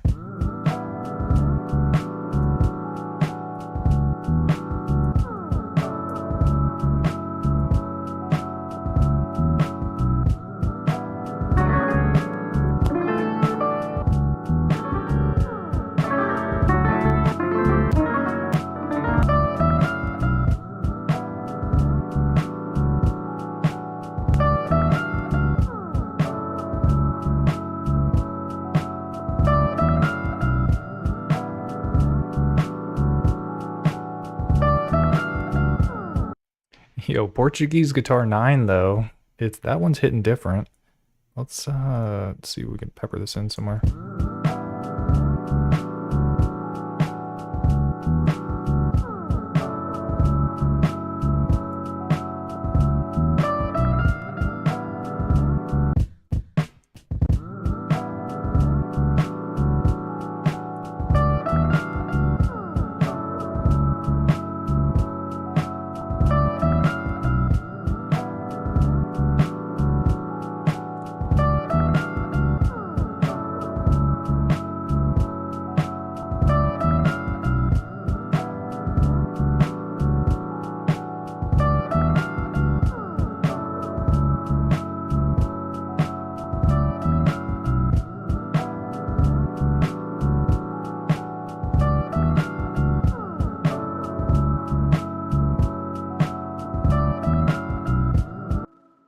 to adjust the timing of a little bit to where it's like dome, dome, and then it waits a little bit and then does the ding, ding, like 2 notes at the end there.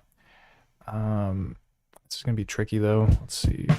I think I could do, oh yeah, check this out. So I found this out recently.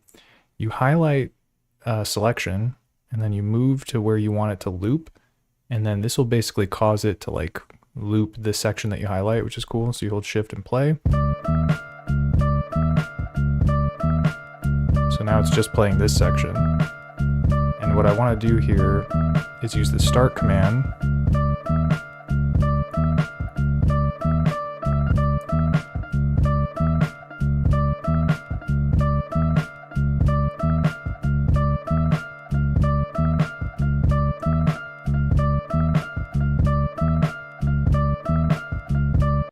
And so you can see I'm kind of like pushing it or nudging it back a little bit for that second part where it's like ding ding.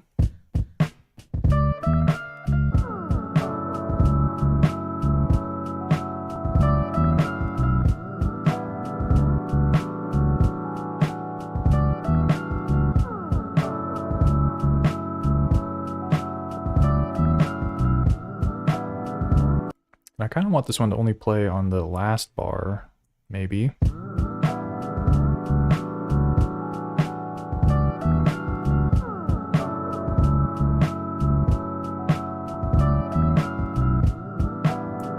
Now, I think I only want to play on the second bar, and then the last bar will be clear. And so yeah, the cool thing about this track 7, is that I can put some other stuff in here too, so we can fit some different sounds in.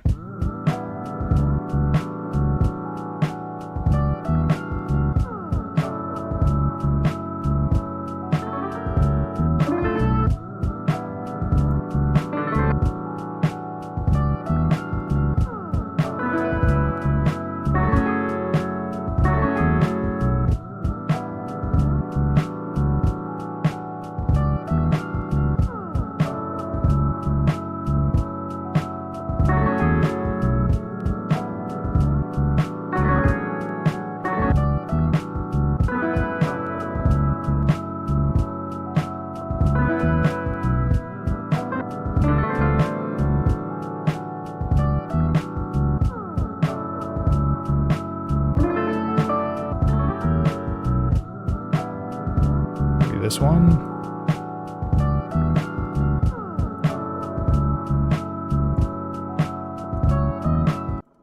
Whoops.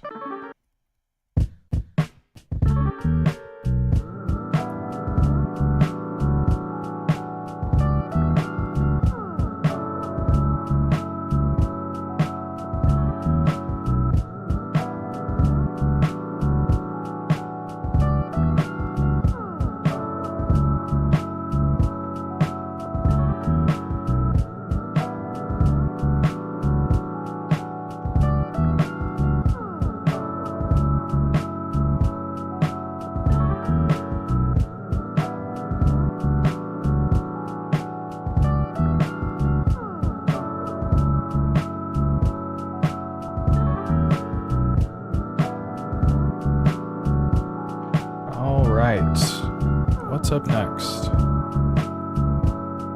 Maybe like a percussion loop or something?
Yo, this flute be sounding kind of sick though. I had it in my mind to do some extra percussion, but I might just use this flute. Let's see what's going on here.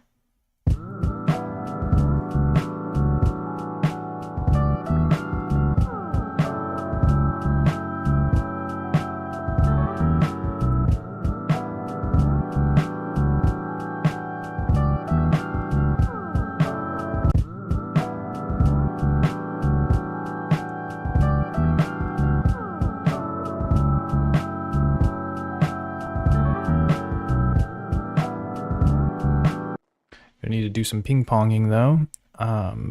Let's see. We'll do the play command, PLY. PLY till I die, you know what I'm saying? And then I think that'll sustain it over. Oh yeah, and then one writes in and asks, what is that called? You're talking about this device. It's called the Dirtywave M8, or the M8 for short. Some people call it Mate. But yeah, it's just it's like a tracker, handheld music making device. Pretty small too, very tiny form factor. I was gonna put my phone next to it for size comparison, but I don't know where my phone is. It's like way over there. Okay, so let's keep seeing what this works.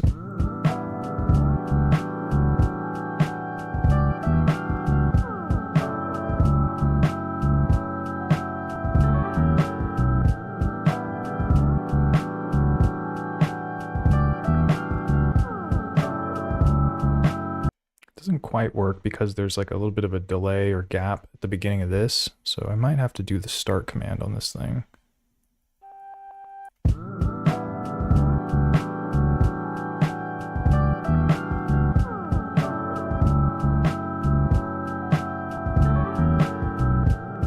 Maybe start's not necessary. How about send reverb? Let's crank up the reverb on this one.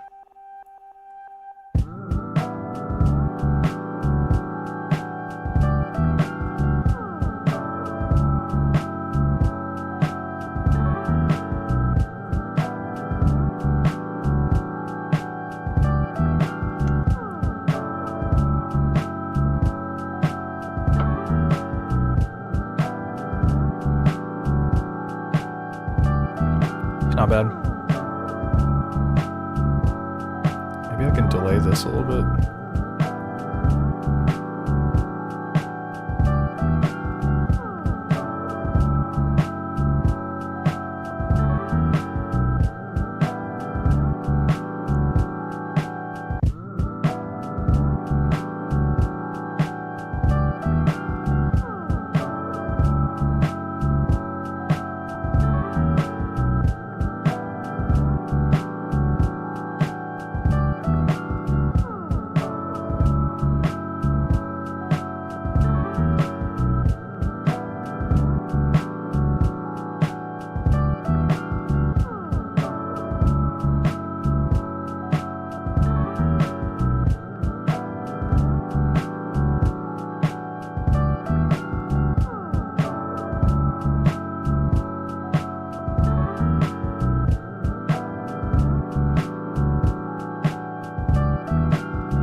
So I'd hit with the filter there just to trim off some of the extra frequencies. And let me see if I can do one where it's maybe playing at a lower pitch. See what that sounds like.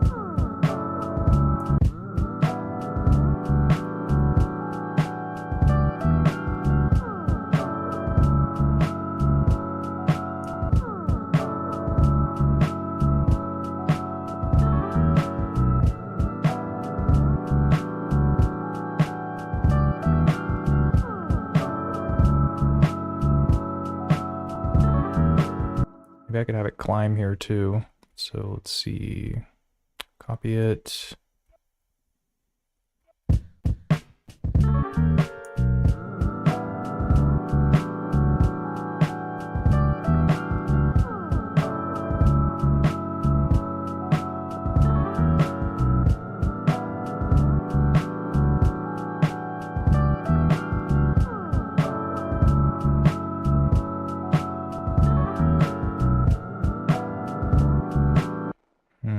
And then maybe I will have it fade off. I was having it like loop into itself, but I might be better served with it just tapering off, because when it's playing at that lower frequency, I think it like doesn't really match the sample slice there.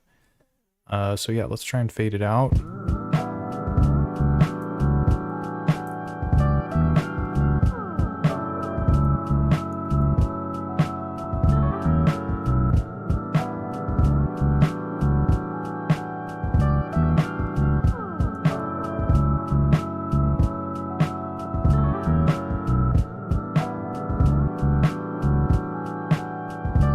Not too bad.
All right. Well, this beat sounded pretty chill too.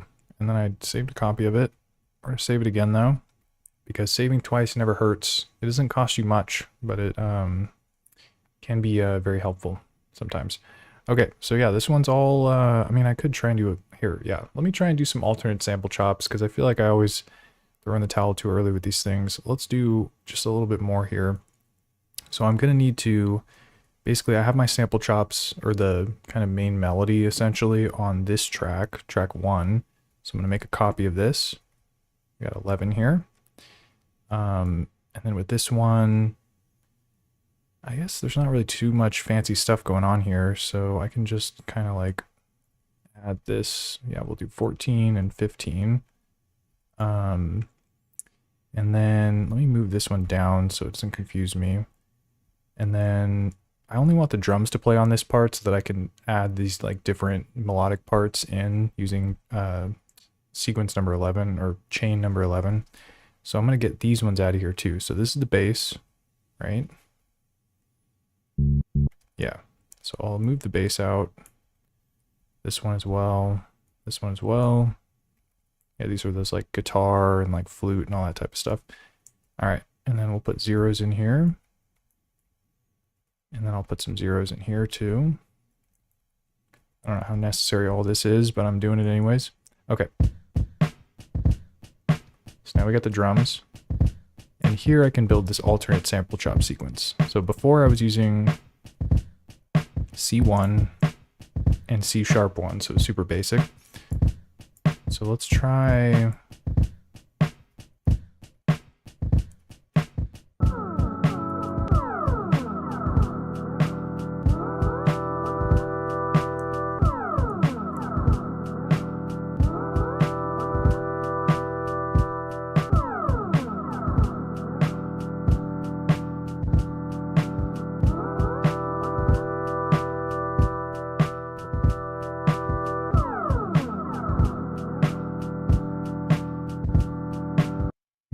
Yeah, this one's not going to work. I need to do something a little bit earlier here.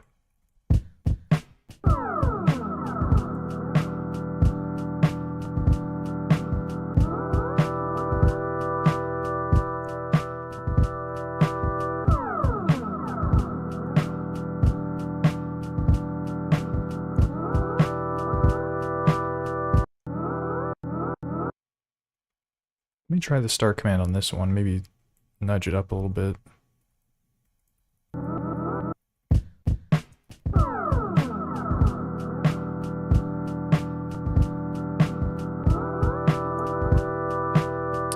Negative.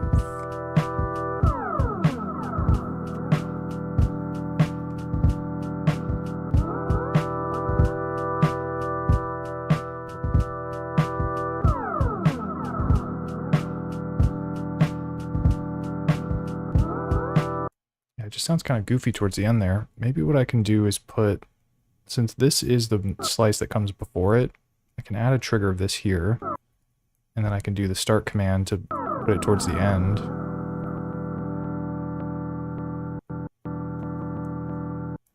Which is, I guess, what it would sound like if it was triggering before it normally. I don't know. Let's see if my logic works here.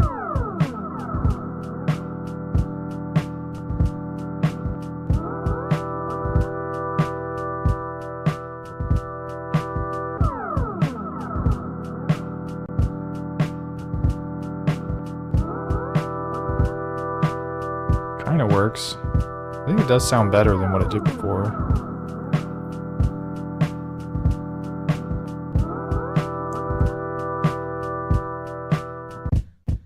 Oh man, can't do that.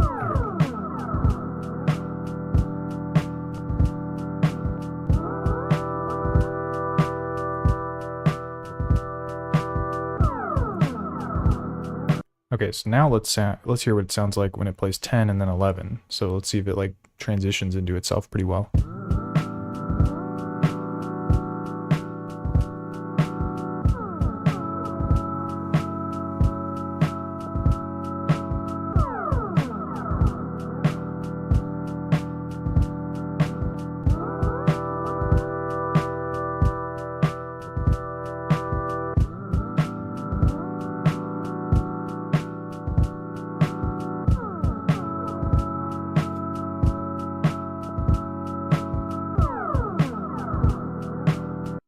Sounds kind of weird. Maybe I can have like 10 play and then instead of 12 play, I could have, what is this number? 14 and 16? Oh man, this is where like I get kind of lost in the sauce here. Okay, so let's do 14 and 16. Like this. Let's see what kind of Frankenstein creation I've created here. Oops.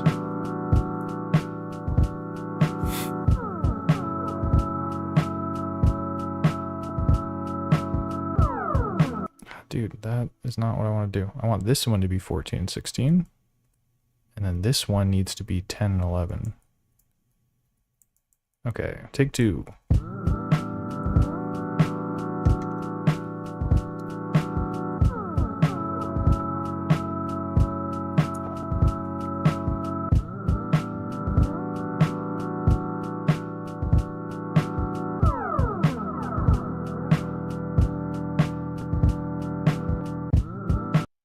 Still sounds kind of goofy.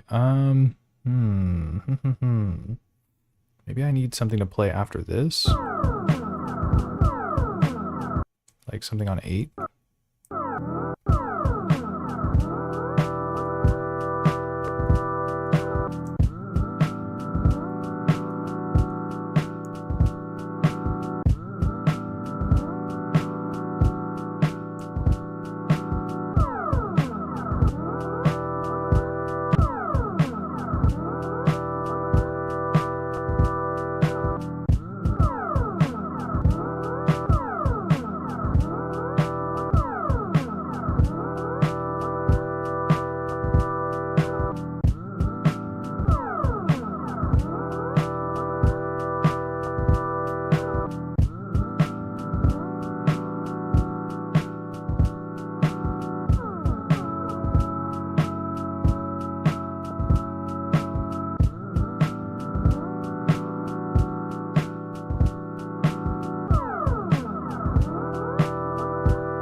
Maybe just a different slice. That sounds pretty alright.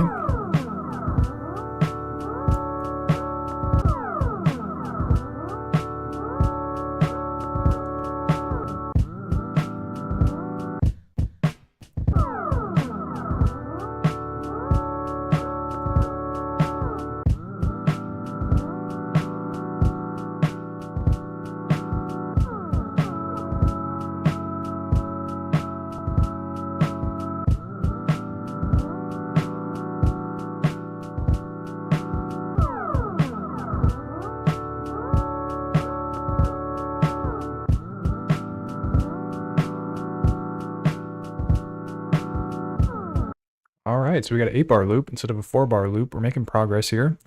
Let's see if the bass line still fits with the second half of it. Most of it should fit, but I might have to change some of the notes. Oh man, I just realized this thing's like looping at different intervals. So then the other thing I need to do is make sure that all of the chains are the same number of phrases, to use the correct terminology here. So I'm going to make them all 4 phrases long. So this one's 1, just have to make it 4. This one's 2, so I'll make it 4. This one's 1, so I'll make it 4. Okay, cool. So everything's the same length, so that means it'll kind of move through at the same pace.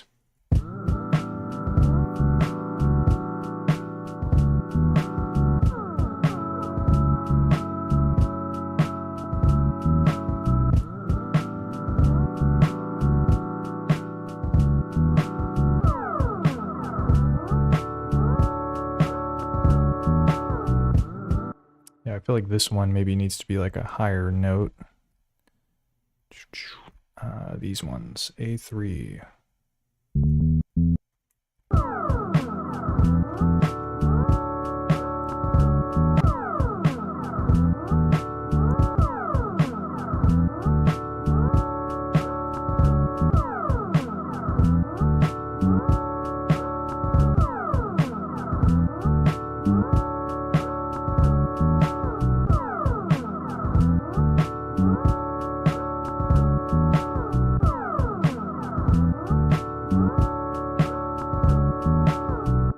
This note just does not last very long just because of the sample. It was like a short section there. I don't know if I want to do a ping pong on it because I feel like it's just going to get kind of like hard to manage if I try to do that.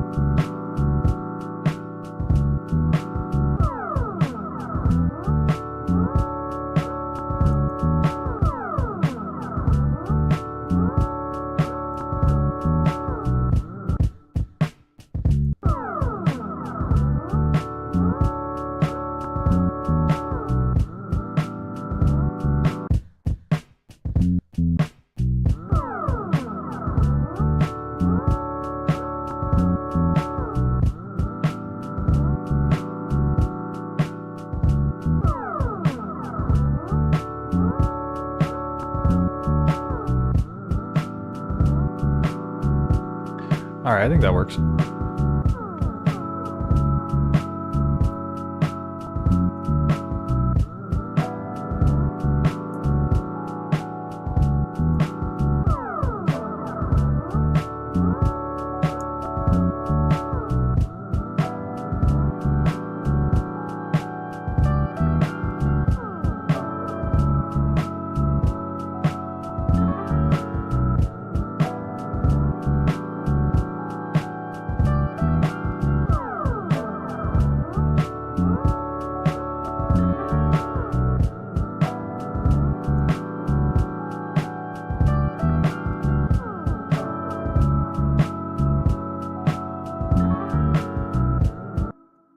This?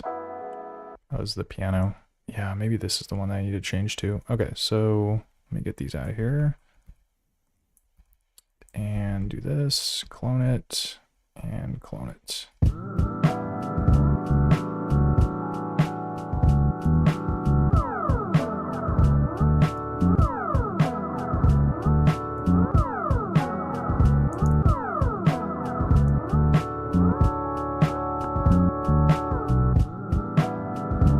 Yeah, maybe I'll just have it play at the same pitch as the other one. So I didn't even need to copy it. Just make it 60. Okay.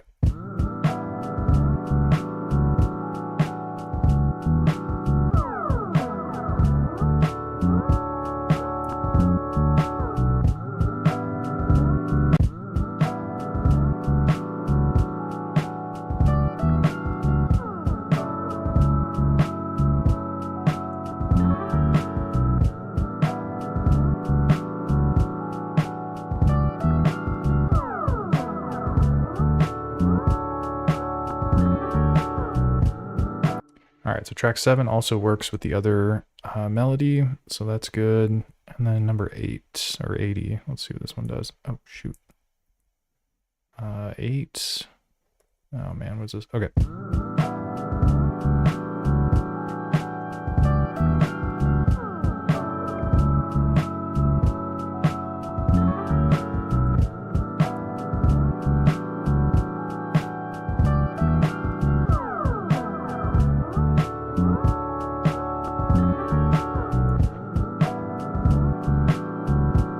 Sounds all right. I'm not sure what I could do better here.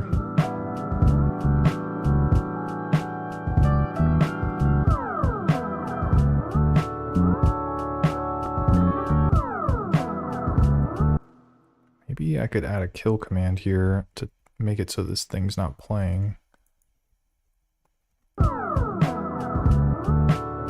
Yeah, because I feel like it doesn't really work well with the wow thing. Okay. Ah, shoot. I forgot to clone the phrase. Okay.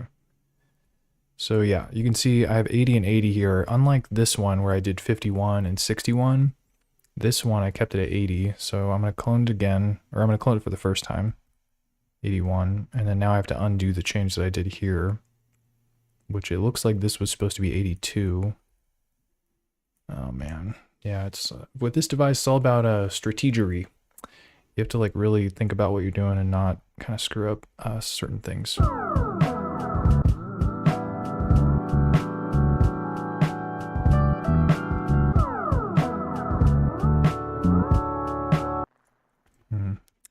The kill command, it's a little abrupt, maybe not too easy to notice, but I think we can do better.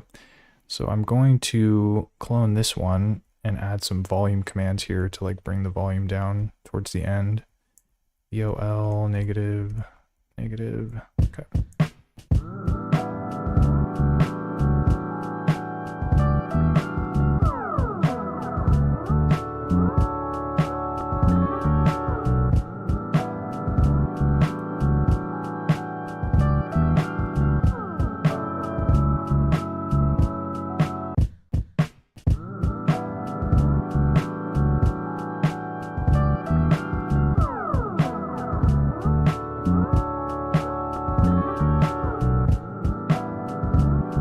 Nice. I think that was smooth.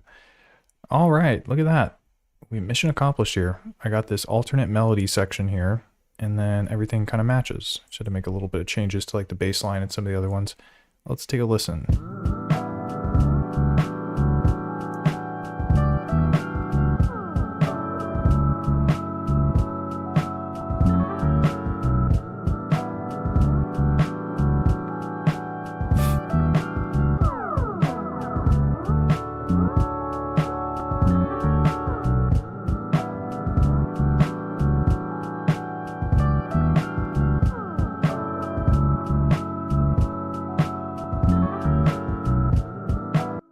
Yeah, and if I was like arranging this thing or building it out to be more of a full track, I think these layers here, like this is the piano, the guitar, and then the flute, these ones I would have come in a little bit later. So let's just do that actually. Okay, I'm gonna add some zeros here.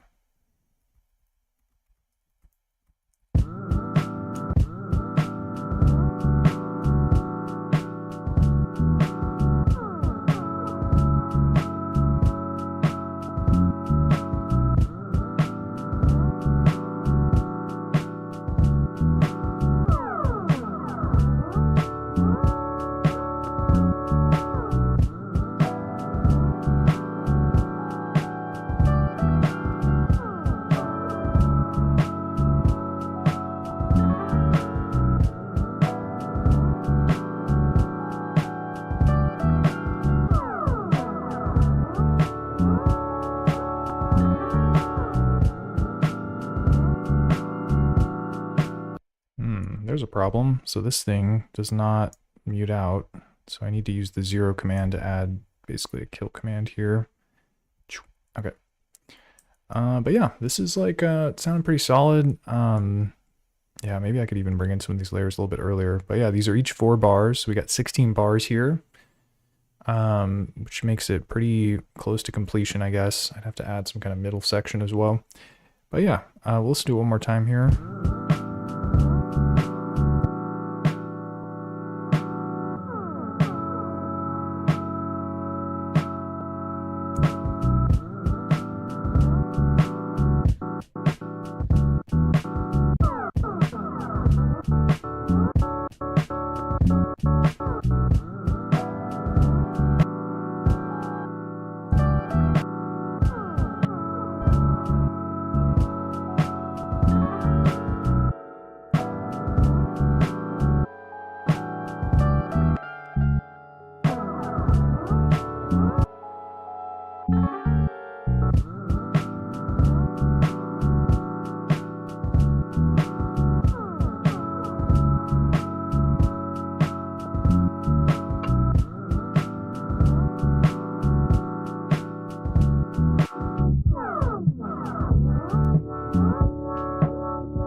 Nice. And that was a rare occurrence. You got to see me use the touchscreen. I don't know if you know, but I really don't like touching it because it leaves all these smudges and fingerprints.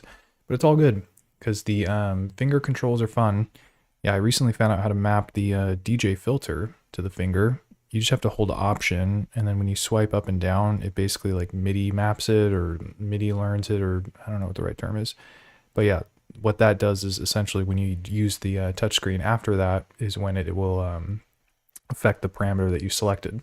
So I did it for the DJ filter, which is here on the mixer page, but you could map it to, you know, whatever, the frequency for one of your instruments or all kinds of other stuff. I guess most of what you can select here, you could probably map to it. Maybe not everything, but a lot of it.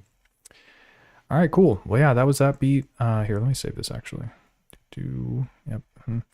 Cool. But yeah, I think that does it for this session. Made a couple beats, got to hang out. So I think I'm gonna call it here and maybe eat some food because I'm a little hungry. But yeah, appreciate y'all sticking around, rocking with me. Got a video coming out tomorrow about the M8 as well. Some of my, like, you know, drum tactics and strategies I use when it comes to shaping sounds, specifically with percussion. And yeah, so keep an eye out for that if you're interested in more M8 content. But yeah, other than that, I am out of here. Hope you all have a good rest of your day, good weekend, and catch you on the next one. Peace.